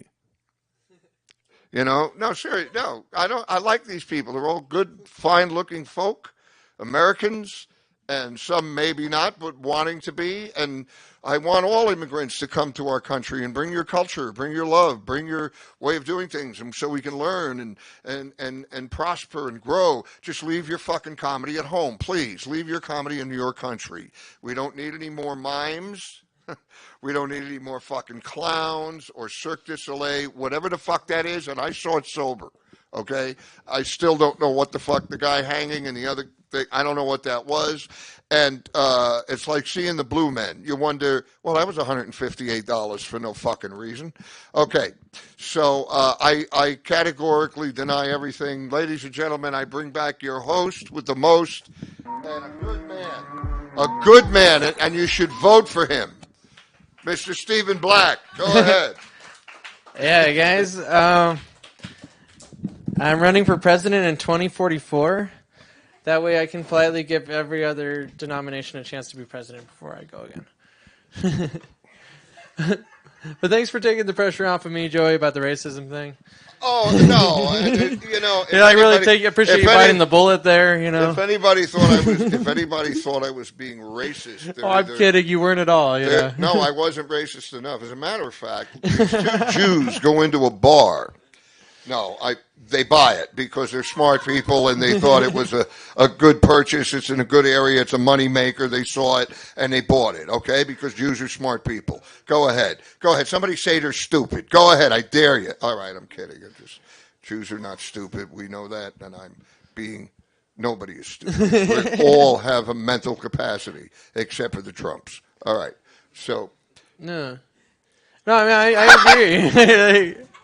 I think everybody in the world is really smart and unique and beautiful. Well, most people of most peoples. I don't know. Sorry. Everybody's beautiful, and peace and love, and I don't know. I'm sorry, guys. I feel like we messed up somewhere. You know, I have a superstition. I never masturbate the day I have a show. Today I should have whacked that fucking thing like it was a salami, and I've been in the army and haven't seen one in 6 months. You know what I mean? Well, hey, that's good luck, you know. Like, I guess. I don't know. I don't know. Every time I come, I make a wish. I was told every time I make a transgender joke, a transgender angel cries. There you go. Yeah. That's a lot of wishes. Like a transgender alien gets their wings or something.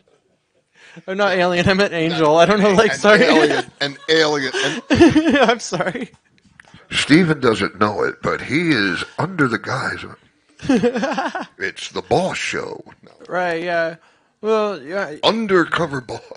If I ever say anything offensive, it's because I'm possessed by an alien who feeds me ideas. I just think that you have a brilliant mind. And, by the way, I love doing the piano bit. This is one of the few times I got to do it.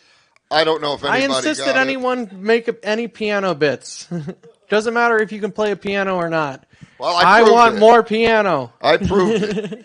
But, no, I just thank you so much for making this available. I love doing that because I'm an asshole. But I really...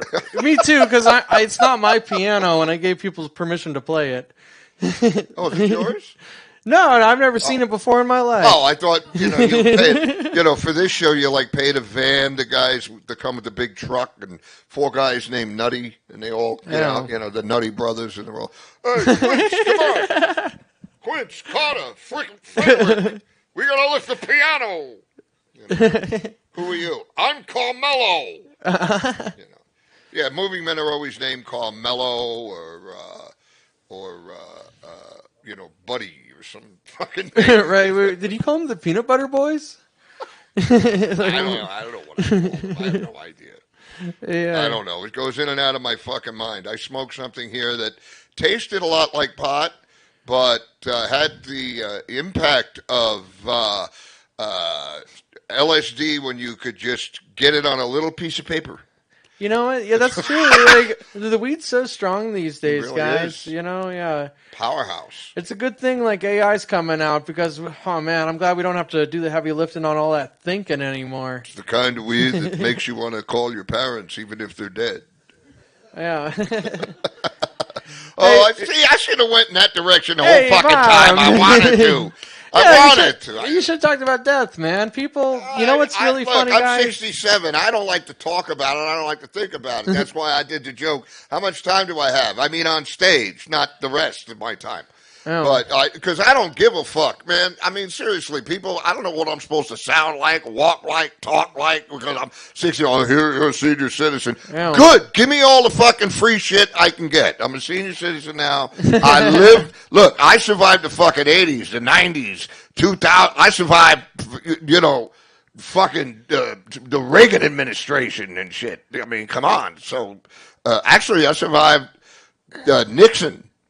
I was undercover for McGovern, we were kids, going and fucking infiltrating Nixon, re-elect the president, motherfuckers. That was great, because they kept trying to bribe us to go and interrupt McGovern rallies. And we'll give you $25, and if you get arrested, don't worry, we'll bail you out. And I'm like, I'm 16. My fucking parents have cut my fucking head off. What are you talking about? What are you doing down here getting arrested? Well, we hate Nixon. Get in the fucking house. So that's how it works, So but we would take the money. Yeah. They'd give us the money in envelopes, and we just leave. Oh, and we go to the record store. But then it's partly your fault that Nixon got reelected. No, we didn't go disrupt. We just took the money. Oh, okay. You stupid motherfucker. I've got 2 letters at home from Michael Marks, the head of the Re-elect the President Committee in 1972. Motherfucker wrote me the first one. Thank you for volunteering, Joseph. We need more people like you. Da-da-da-da-da. And then after Nixon won, I got one. Thank you for your volunteering help get the president reelected. Da-da-da-da. And I'm like looking at this shit going, man, do you realize what we were really fucking doing, you asshole? We were eating for free at your rallies and fucking taking all your info and giving it to McGovern. But McGovern's whole campaign got fucked. I don't mean to get too historical, but it is funny. I read that Hunter Thompson book about Fear and Loathing on the Campaign Trail. Yeah. You guys should read that. Yeah, because well, you know what really killed the fucking I'm cultured. What really killed the McGovern campaign was Nixon said one fucking thing, the most evil genius thing he ever could have did. It was so passive aggressive, yet it fucking Senator Eagleton had a wait. What was it? What was the moment? So this is like his Howard Dean moment. He was running against McGovern and Eagleton, and Eagleton had when he was like 18 or something, got a DUI and had to go for psychiatric or whatever the fuck it is, counseling for like 2 months, okay, for DUI. So that comes out that he went for psychiatric counseling. It mushroomed into he goes to psychiatrists, and they asked Nixon about it, and Nixon goes, "I'm not going to comment on Tom Eagleton's mental illness," and that was it. That killed. That's so fucking underhanded, man. I was like, well, I got to give him that one. If you're going to be an evil fucking genius, wow! Without saying without saying anything, he said it all. So, and now you see these guys like picking on a guy that had a stroke. Yeah, well, he's a hypocrite, because Nixon actually went to therapy. Yeah, a lot of people don't know that. Yes, he did. Nixon. Oh man, it's a long time ago, and we did a lot of marching. My legs still hurt from fighting that war on the streets of New Jersey. Yeah. Anyway. I'm sorry. Is that it? Is that the whole show, or do they have a band? Let's do another minute, here, Joey. I gotta give me a real Hollywood story. Let's see. Hey, Hollywood story. Yeah, something put you on the spot here. Tell us something fun. You see, we're these tiny people in Tucson, Arizona, and we have no real perspective of the world. Joey knows the world. He was there. You guys. I was there. We're just we're like ants, and this is like a bigger ant who could tell us about ant adventures. I wrote the very first song. I am kidding. A Hollywood story. Let's see, what would be a good one? Okay, Sam Kinison. You want a Sam Kinison story? Yeah. All right, this is a true story. He was a loud guy from the 70s and 80s. This is a... Mostly 80s, sorry. Sam was a comedian who was famous for screaming, and he did change comedy to a degree because he opened the doors for a lot of us to just be free and not try to conform to just, hey, I'll tell you, that's like trying to get a parking spot at Kmart on Friday. Okay. So, fuck that bullshit. He broke through that dialogue barrier. Yeah, and so anyway, we're all having a party up at his house. He's having a party. I'm there, and it's snowing inside, and everybody's like there, and there's like porn stars and movie stars. I don't know if I should name anybody, but anybody that's dead. Let me see who's dead that was up there. Who's dead that was besides Sam? I'm trying to think. One of the porn stars is probably dead. I'm trying. No, none of the actors that I know of are dead. Oh, Harry Dean Stanton, he's dead, and another guy who was, let's just say he wasn't the half. He was one of the half men. Anyway, we're all partying and up you there. guys caught the snowing inside reference, right? We're all just partying and everything. And I didn't do snow. I didn't do blow. That wasn't. I didn't do it. Wasn't. I like pot, man. There was some great Hawaiian pot because Sam had this connection. Anyway, this is before you could buy it, legally, obviously. So anyway, we're all partying, and we got porn stars up there, and they're just taking their fucking clothes off, and I'm sitting there and I'm like, I've seen some shit, but this is really fucking serious, like the Hollywood debauchery bullshit you read about, and I'm like, whoa, look at this. Oh, they're eating each other now on the carpet. It's a licking contest. Here we go. Oh my, is that called 60? No, that's got to be 138. So, is that 2 times 69? Yeah, I believe it is. No. Yes, it is. Yeah. I think so. Wait. 2 times 69. I think it is 138. I like how no one in the audience was able to yell out on that one. I'm able to do fast math because I was very ill for 2 years and I couldn't sleep at night. I slept all day, and when I finally came out of the whole thing, I could do math like a wizard. But anyway. Oh wait, any final thoughts on the party? Anyway, the party. What happened was the doorbell rings. And all this shit's going on. There's coke and there's fucking, the people fucking it on the rug, and Sam looks out the the peephole, and he goes, "Oh shit, it's Corey Feldman and Corey Haim." Oh, the Corey's just arrived. The one who died, yeah. The one who died, the other Corey, Corey Haim, yeah. He died, right.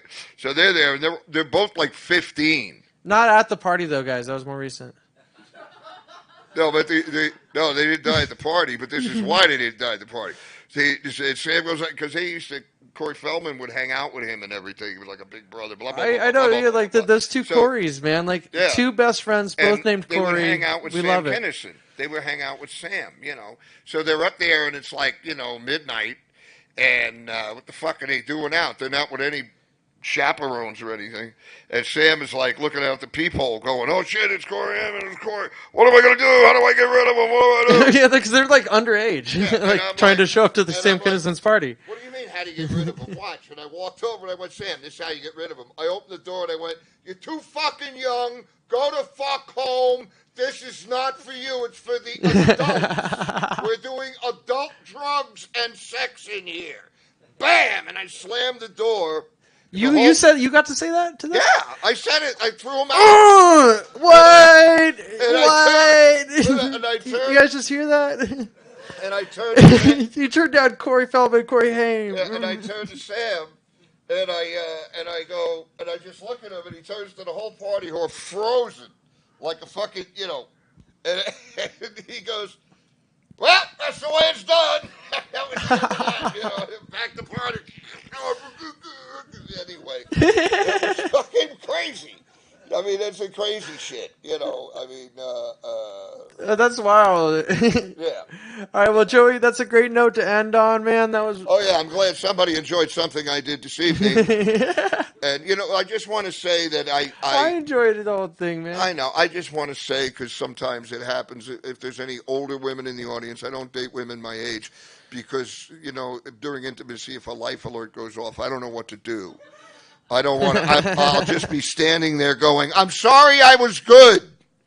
I'm sorry, I was good." I wanted to do that earlier. I should have. It's funny. Anyway, the dog loves me. Anyway, thank you for having me on. Go on, get. Thank you, too, soul. All right. Thank you, Joey. Oh, yeah. I got to get up there and drive the Long Island State. All right, guys. Well, that's been our comedy section of the evening. We're going to have DJ SeeWeed come up, and he's going to play some music for you guys, and then we got the mystery guest. All right. That's been a lot of fun. We've exchanged a lot of ideas, guys. We've accidentally been racist in the process, and we hope that doesn't happen again, and that us white men learn for forever this time, and we're meaning to. And I really shouldn't talk about race because I'm only going to get myself in trouble. I feel bad about everything that's happened thus far. I'm sorry. But hey, we're all beautiful, and everyone's beautiful, and we live in a beautiful universe, and it's a big, scary universe, and there's multidimensional aliens that want to kill us all, but also love us and live through us. And let's not overthink it, guys. Let's just try to have a good life.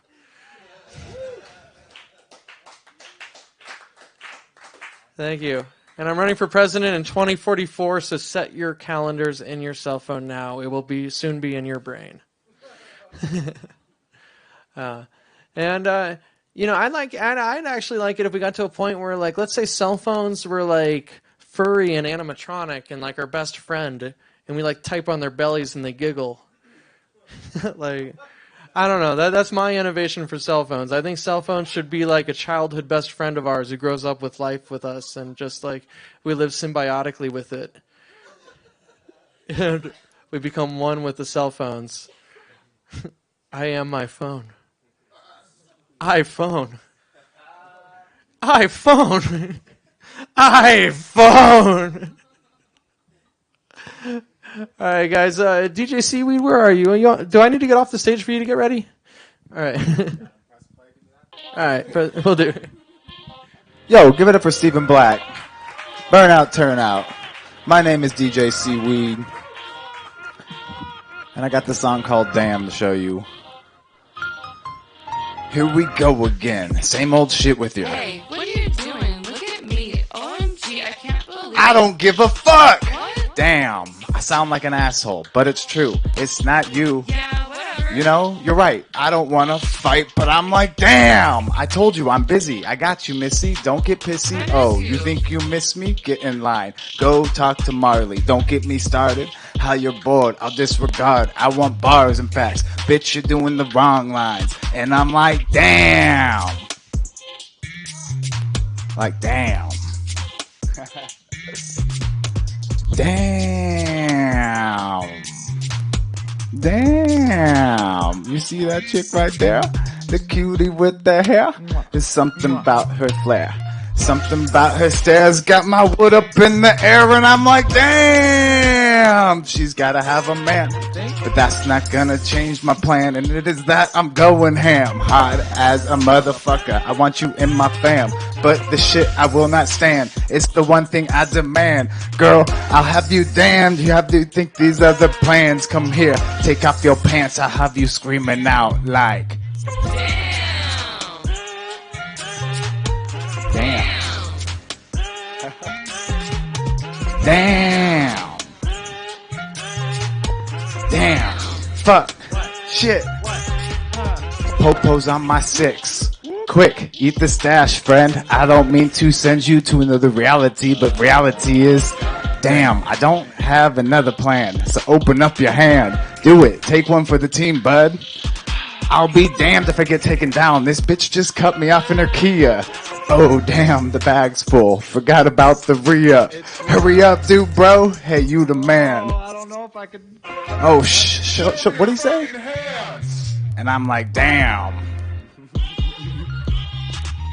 Damn. Come on, y'all. I know you know it by now. Sing it with me. Damn. Damn. Hot damn. Yo. Thank you for guys for hanging out with us at the Wave Lab. Hey, I got another special guest up in the building. He goes by the name of Remedy. I'm gonna hand the mic off to him, and then we'll hang out for a little bit, smoke some weed.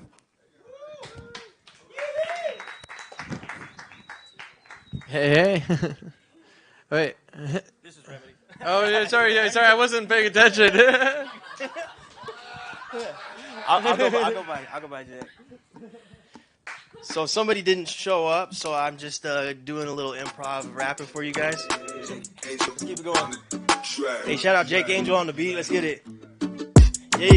Yeah, hey. So I don't really got a plan, but I still feel like the man had to keep this whole jam. And I'm raising hands, yeah. Cause I was chilling at the Wave Lab. And you know I just took a really great dab. And I'm feeling kinda wavy, and I traveled to the 80s, and my mind is getting hazy, but I have never been lazy. I'm just repping Southern AZ, and you know I feel amazing. Damn, I need to really take a breath, but I got another left. Yeah, I did it like an air. I've been rapping every day, just like I breathe, but I don't really prefer rapping. I gotta keep going. Hey, yeah. Hey, oh yeah, I rap like I breathe. I got a lot left, but I prefer to rap cause that rap don't rhyme. And I just feel fine. If you could say a word, I might just make some shit that truly is absurd, yeah. So pick a word, what you want to tell me. Hey, cheese? Cheese? Well, I like cheese cause it comes with the bread. Well, I like me cause I'm all up off the head, hey. And I like heat cause they wanna give me cred. But I'm like, nah, I need some good pussy instead, ayy. And I just had to keep it going, got a little bit, yeah, ayy. I got a real fast whip that I drive through the town. That jewelry on me, at least a couple of pounds. You know I'm out here, I spit a couple of sounds. And if your head ain't bobbing, then I don't want it now. Now let me keep it going, cause for the re-up, you know that we up. We throwing threes up, we party like we in the bees up. You know my people telling me go ahead, so I'm just coming for your head. Cause I'm in need of some more bread, so fuck it, we might as well progress. I stay in the streets like a protest, I'm living my life so grotesque. Pro-stress, don't post this, I'm all in the cake like hostess. It's been hard for me to focus cause that ass Jennifer Lopez made me bust quick, but I'm instantly reloaded. Damn, now this is chilling with the gin.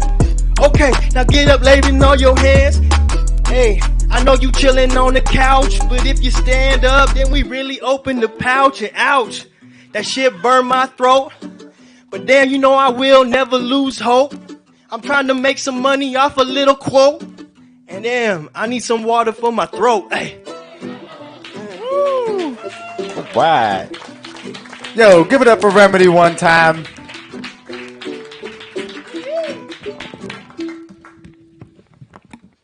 All right, Steven. Hey, let me bring back up Stephen Black to the stage. Yeah. Stephen Black, everyone. Stephen Black. Hey, great job, man. Oh, yeah, Remedy, right? Remedy, yeah. All right, let's hear it again from Remedy, guys. Ah, that was smooth. You ready to be interviewed, or? See, and then we'll give Remedy an interview later too. We did that out of order. Yeah.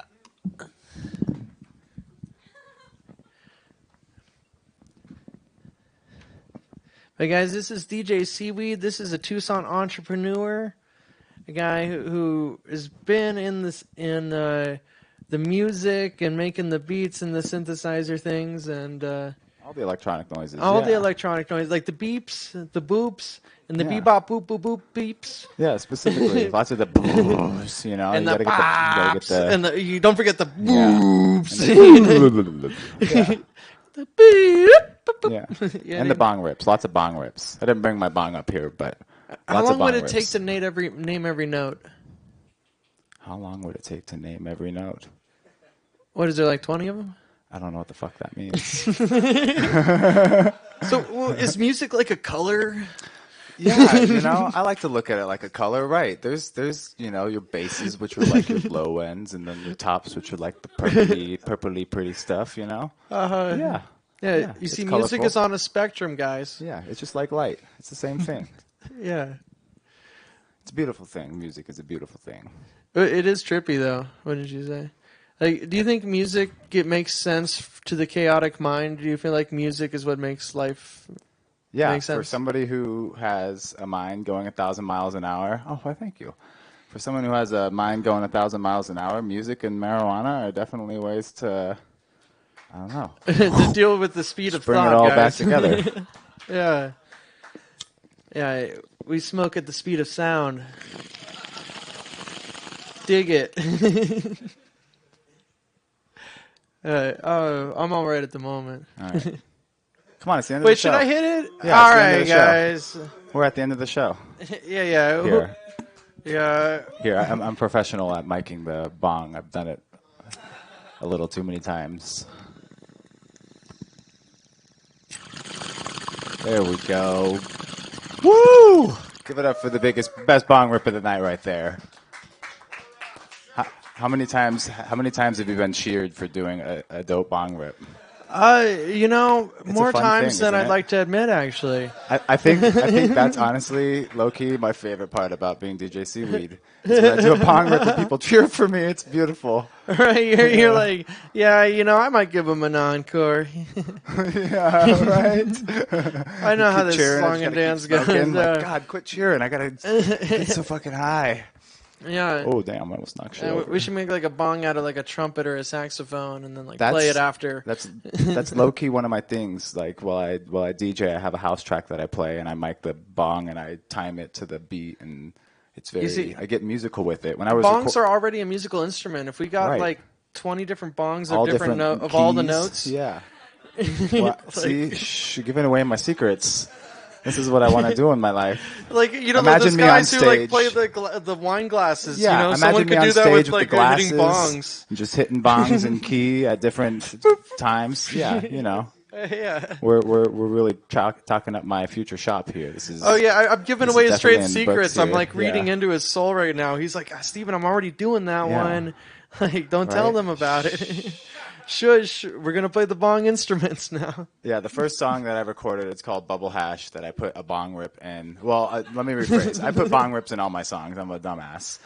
But the first song I really actually incorporated the bong rip as a part of this, like an essential part of the song. I took 54 bong rips in order to get every single sample right and just to make sure that they were all different and everything felt, I don't know. By the end of it, I was like, what the fuck is going on? Like, where am I? 4-hour session, 50 bong rips later. It was great. But the things we do for music, right? Or for our art, should I say. It's like a sympogny. Yeah, sympogny. I like it. Yeah.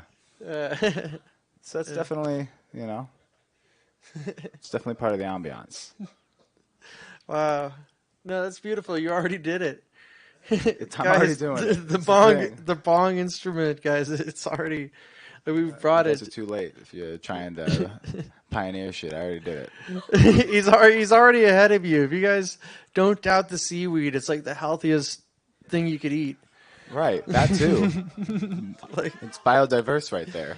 Right. You see, the seaweed is a powerful symbolism, guys.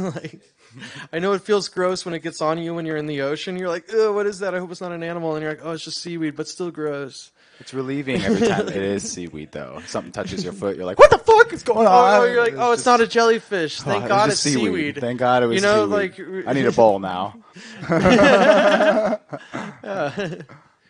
Yeah, that's kind of how the name all came about, Yeah, it's one of those peaceful, serene things. Seaweed, what would you tell people they should like? What do you think the point of music is in modern society? Do you think it's going to save us, or it's just like violins on the Titanic? Oh man, music. I mean.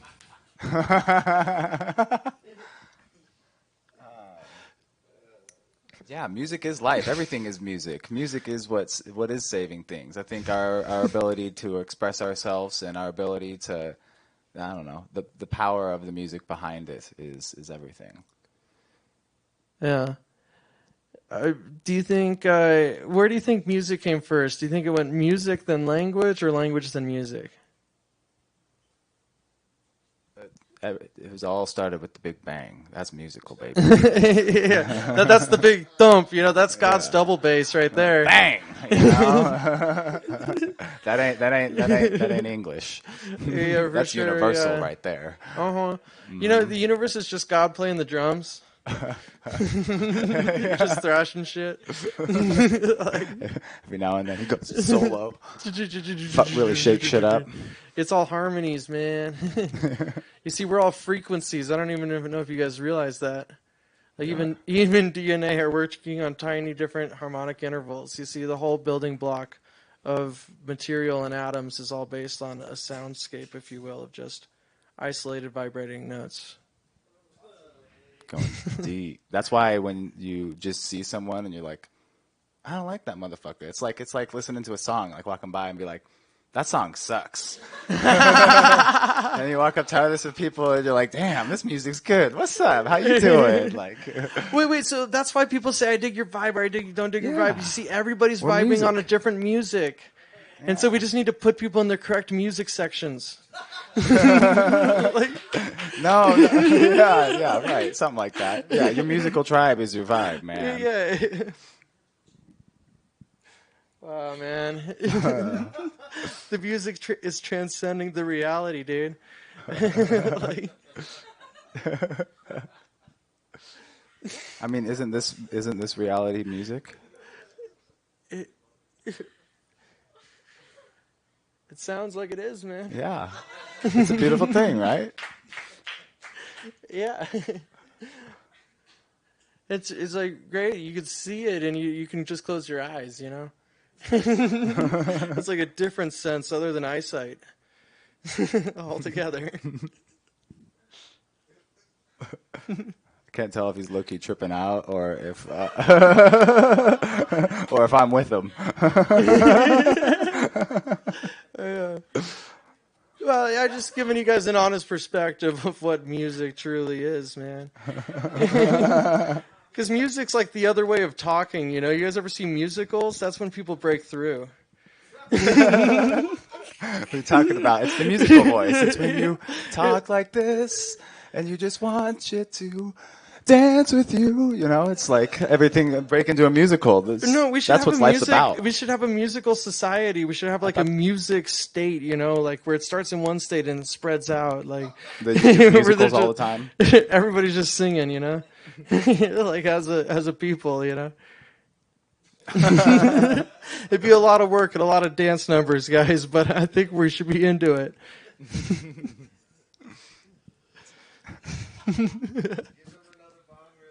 Yeah, I need more weed. We're out of weed. Bring me some weed up here. There we go. Yeah, throw that shit. Give me my stash back. The cops are gone. Oh my goodness. We're gonna transcend reality, guys. That's what we're here to do. We're gonna exist beyond everything and be more than nothing and be all of it and none of it. You see, life is like a prism of existence and non-existence fighting against itself in a field of eternal chaos. And we're essentially the structures that arise out of eternal chaos because there's patterns that can exist with the reality of existence, which is the definition of the chaos. So inside of the infinite potential, patterns form. And inside of the infinite potential of the patterns, we actually see spirit beings arise like little baby seeds that then have to find a place to fight to exist on the timeline. So we're all part of these initial infinite seeds of the different personalities and consciousness that exist before the timeline begins. And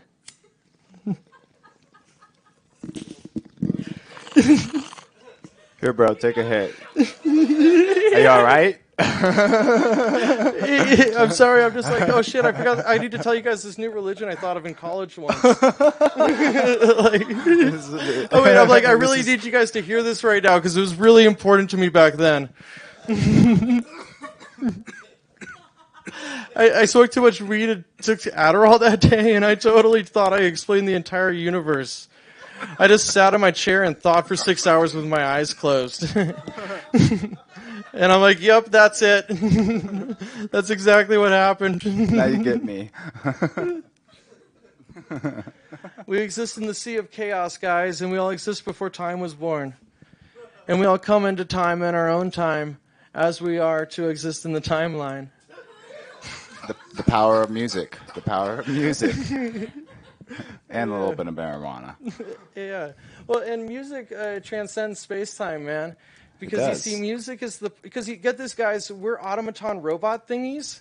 You see, all humanoids and like insectoids and like, you know, like all the different like species of the earth, like, you know, the porpoisoids and, you know, just like all, you know, all these different like living creatures on earth just represent these machines that want to survive. And the way we exist in having like personalities and emotions and things like that is based off of like a sort of like Paisley-like consciousness invention that makes people transcend moments to be more than just the machine and to try to fight for some sort of uniqueness and originality in the universe.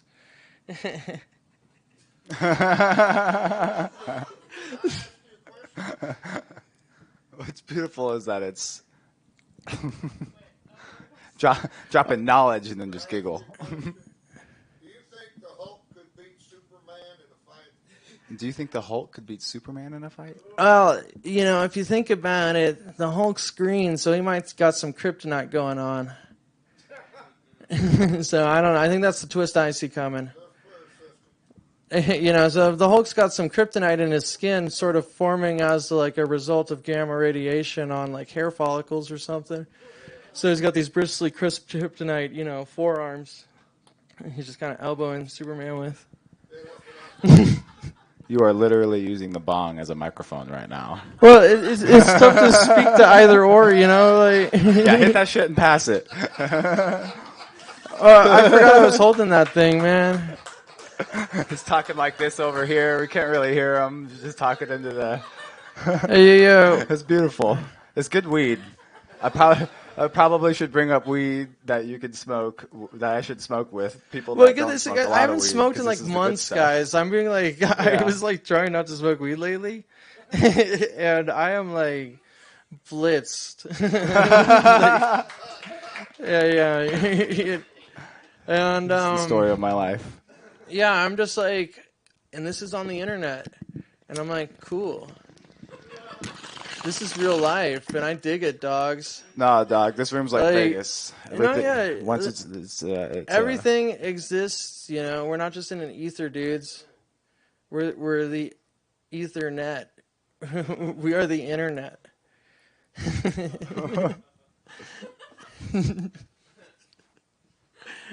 We're on the internet right now, We're guys. literally on the internet. You guys, we're existing on the internet, right dude. Get ready for dudes. We're all going to be on the internet. Oh no, the internet's coming. We're all in the hyperdrive. Oh shit, we're shooting through the wave beams of the interwave personas that are portrayed through us through screen technologies. And some poor alien out there is picking up on this broadcast going, what the fuck is going on Earth? No, he's like, that alien would be saying he gets it. He's transcending, you know? This is a Stephen Black hole here. We're seeing the humans evolve, man. Like, I'm the next stage. And it's called the end of the show, Stephen Black Hole. Yeah, well, I'm going to tell you, I don't know why I went into the secrets of the universe. Was that not, that wasn't really funny, though. Like, I think what made it funny is your little haha at the end. Dropping knowledge and being real sophisticated and making sure all you guys are being real quiet, and then haha. It's gold, man. It's gold. That little at the end. Well, if that's the only way to get the truth out there, man. It's just me saying this crazy shit and going, drop little bombs in. Yeah, I'm about to give you guys the truth bombs. God's a triangle. Throwing down the gauntlet. Stephen Black Hole. I definitely think we're like 20 minutes into this set right now. Oh no! I think we're losing track of time a little bit. I've been but appreciating this conversation right now because I think like we're transcending space time right now, dude. This is like something people weren't expecting to see. Exactly, dude. In Spaceballs, dude. That's what we are. Did you know that's what humans are? We are Spaceballs. Like, because if you think about it, like you look out into the sky and you're like the sun and the moon and the earth, and you're just like, they're balls. They're all balls. And you're like, what the heck? Like, all of space is just a bunch of balls floating in space, just giant balls and infinitely distant balls and just balls spinning around balls on balls on balls. And then you think about, well, what are we? Well, we're made of atoms. And what are atoms? They're balls. They come from balls. We're all balls. It's just balls spinning in space. Sounds like more weed. Yeah. Well, we're all see how much weed it takes to get him to stop talking? Just kidding. All right, SeeWeed, it's your turn to talk. Let me be a good interviewer. I keep handing over the interview to the guest. I'm like, hey guys, interview me, huh? This is beautiful. This is what this is about. Yeah, no, it's good. It's like about having more peace in an interview setting because I am not an authority. You know. No. Like, I don't exist as an authority figure, you know. Except for at the end when you're like, get on up out of here. Get on, go on, get. Go on, get. Go on, get. Oh yeah, I don't know where that comes from, man. It's just like it's the hat, dude. It's the hat. It's like a cowboy hat. I don't know. It's just like, how does a cowboy talk? I put my cowboy hat and my 6-shooter pops up on my hip. I don't even know where the fuck it comes from. Right? Yeah. It's just like, hey, I forgot my gun. Can you bring it to me? Just put my hat on. No, hats are cool. You know. I would say they keep your head warm. You know, like they protect your head from like constant sun exposure. And I would say that people wearing a hat inside of like I am now is kind of rude. You know, because why do I need a hat inside? You know. Because you're fucking cool, man. Yeah. I was saying ancient people used to only wear hats for warmth. Yo, the Stephen Black Hole. Give it up for Stephen Black, everyone.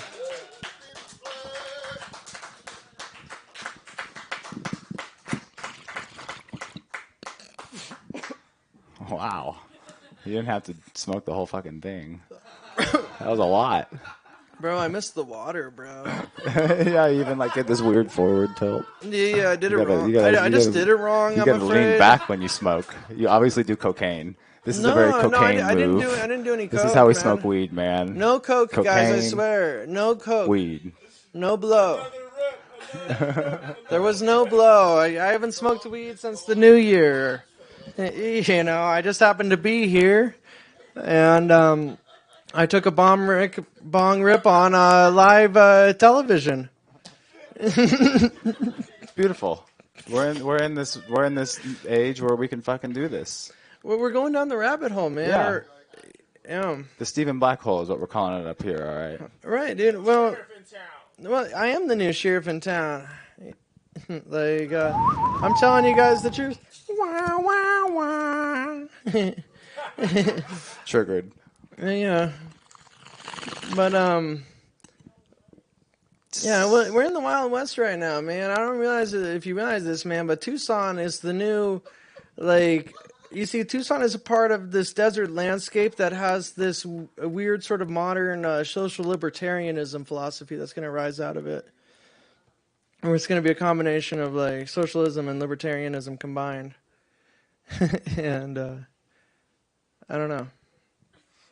And there the thought goes. Well, I'm with you. I can go further with it because, like, so essentially, well, I believe people should have as much freedom and have as much socialism as reality allows. like the way that actually works the most should be the way we do things. And it's going to take a bunch of stupid shit like this to get there. You know? Right. Yeah. We're speaking truth to the reality. Internet. We should be the UN. Like we should all be the United Nations. Everyone. This whole room, you signed up for the United Nations when you walked in this door. I don't know if you guys noticed this. What's that? Oh yeah, wait. Oh man, do you have any other microphones right now? I mean, we could bring on two guys. Yeah. I'm open to it. I got another microphone over there. I can give you this microphone. You wanna? You guys, we're going off the rails. We're gonna go as long as we feel like going. Like we got a little longer. I'm chilling. It's Friday night. We're riding that train right now. I might cut the second half of this, but it's been great. Yeah. No, I'm just kidding. I probably should tell you guys the whole truth and nothing but the truth. All right. Anybody ask me any question about reality? It's going deep. Anyone? Question? Are you guys trying to get in on this? What was happening right now? All right. Well, we're going to answer what we're going to answer what gravity is right now, like speculatively. Okay. So, all right. What did I sign up for? So you see, gravity exists based off of the thickness of the different paints of the universe. You see, you got to think of like the universe as being this big godlike painting and stuff, and gravity is based on the different substance, sort of floating, swaying density of the thickness of the condensation of the elements. You know. Sounds like more weed needs to be involved. So, like, the more atoms something has, the heavier it is.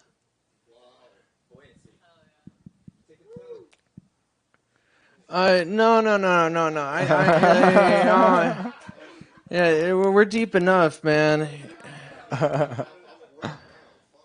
We already went plaid. I don't even know what happens after that. That's all they Paisley. Said. Paisley. Well, that's when you start bringing in the gang shit, man. You gotta be careful. Well, okay, but to be honest, they're just like their own kind of warriors who are tapping into that sort of DMT energy of the magic of the Paisley. You're right. I am a gangster. That's true. I'm just saying Paisley is like one of those sacred truths of the universe. Like tilt your mic that way a little bit because I'm not over there, so I can't help it if it starts freaking out. You do acid or like shrooms or something, and you can see the actual Paisley of the universe.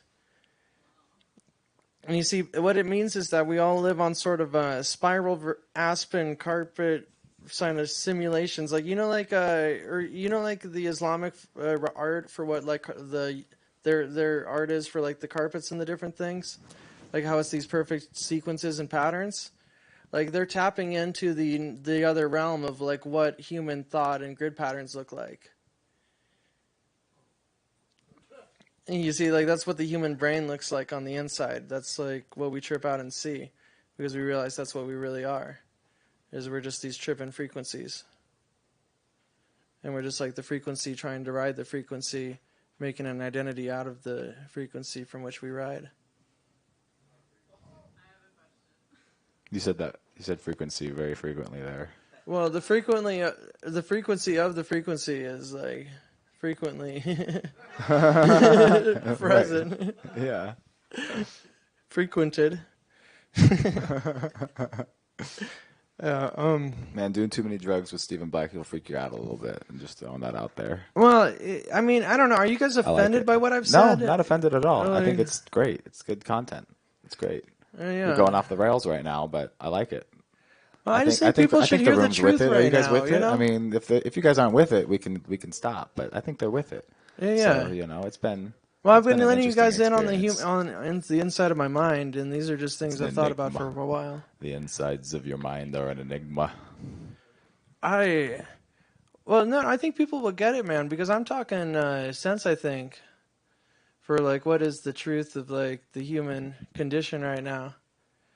I don't know, like don't you guys think we're all in sort of this disjointed reality where essentially they want to pretend like we should care about things around us, like you know, guys, you know that notion that like we live in a nation of laws? That's just what the lawyers want you to believe.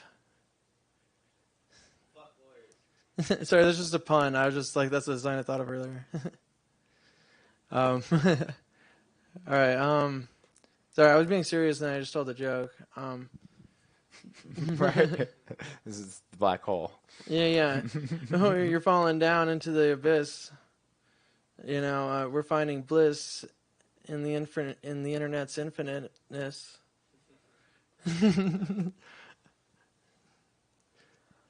For instance, not to mince words. Well, all right. I think that's it, right? We good. Let's do this. You're up here just blabbing now. I love it. I think we lost half the room and everything going two seconds. No, that's why I felt like just like people. you're going like I'm just gonna I like say it. some. I'm with it. Music talk right now. But I think you're freaking people out a little bit. Am I? I like it. Oh man, I don't know. Maybe you're dropping too. It's like how much knowledge are we gonna drop on these motherfuckers right now? Okay, well, I went off the rails there a little bit. A little. It's all right. I'll reel you back in. Okay, yeah. Let's So get the fuck out of here. All right, so guys, we should call it a night soon. This has been really fun, and I'm sorry I've been holding you guys hostage for this later portion, trying to tell you this religion out of nowhere.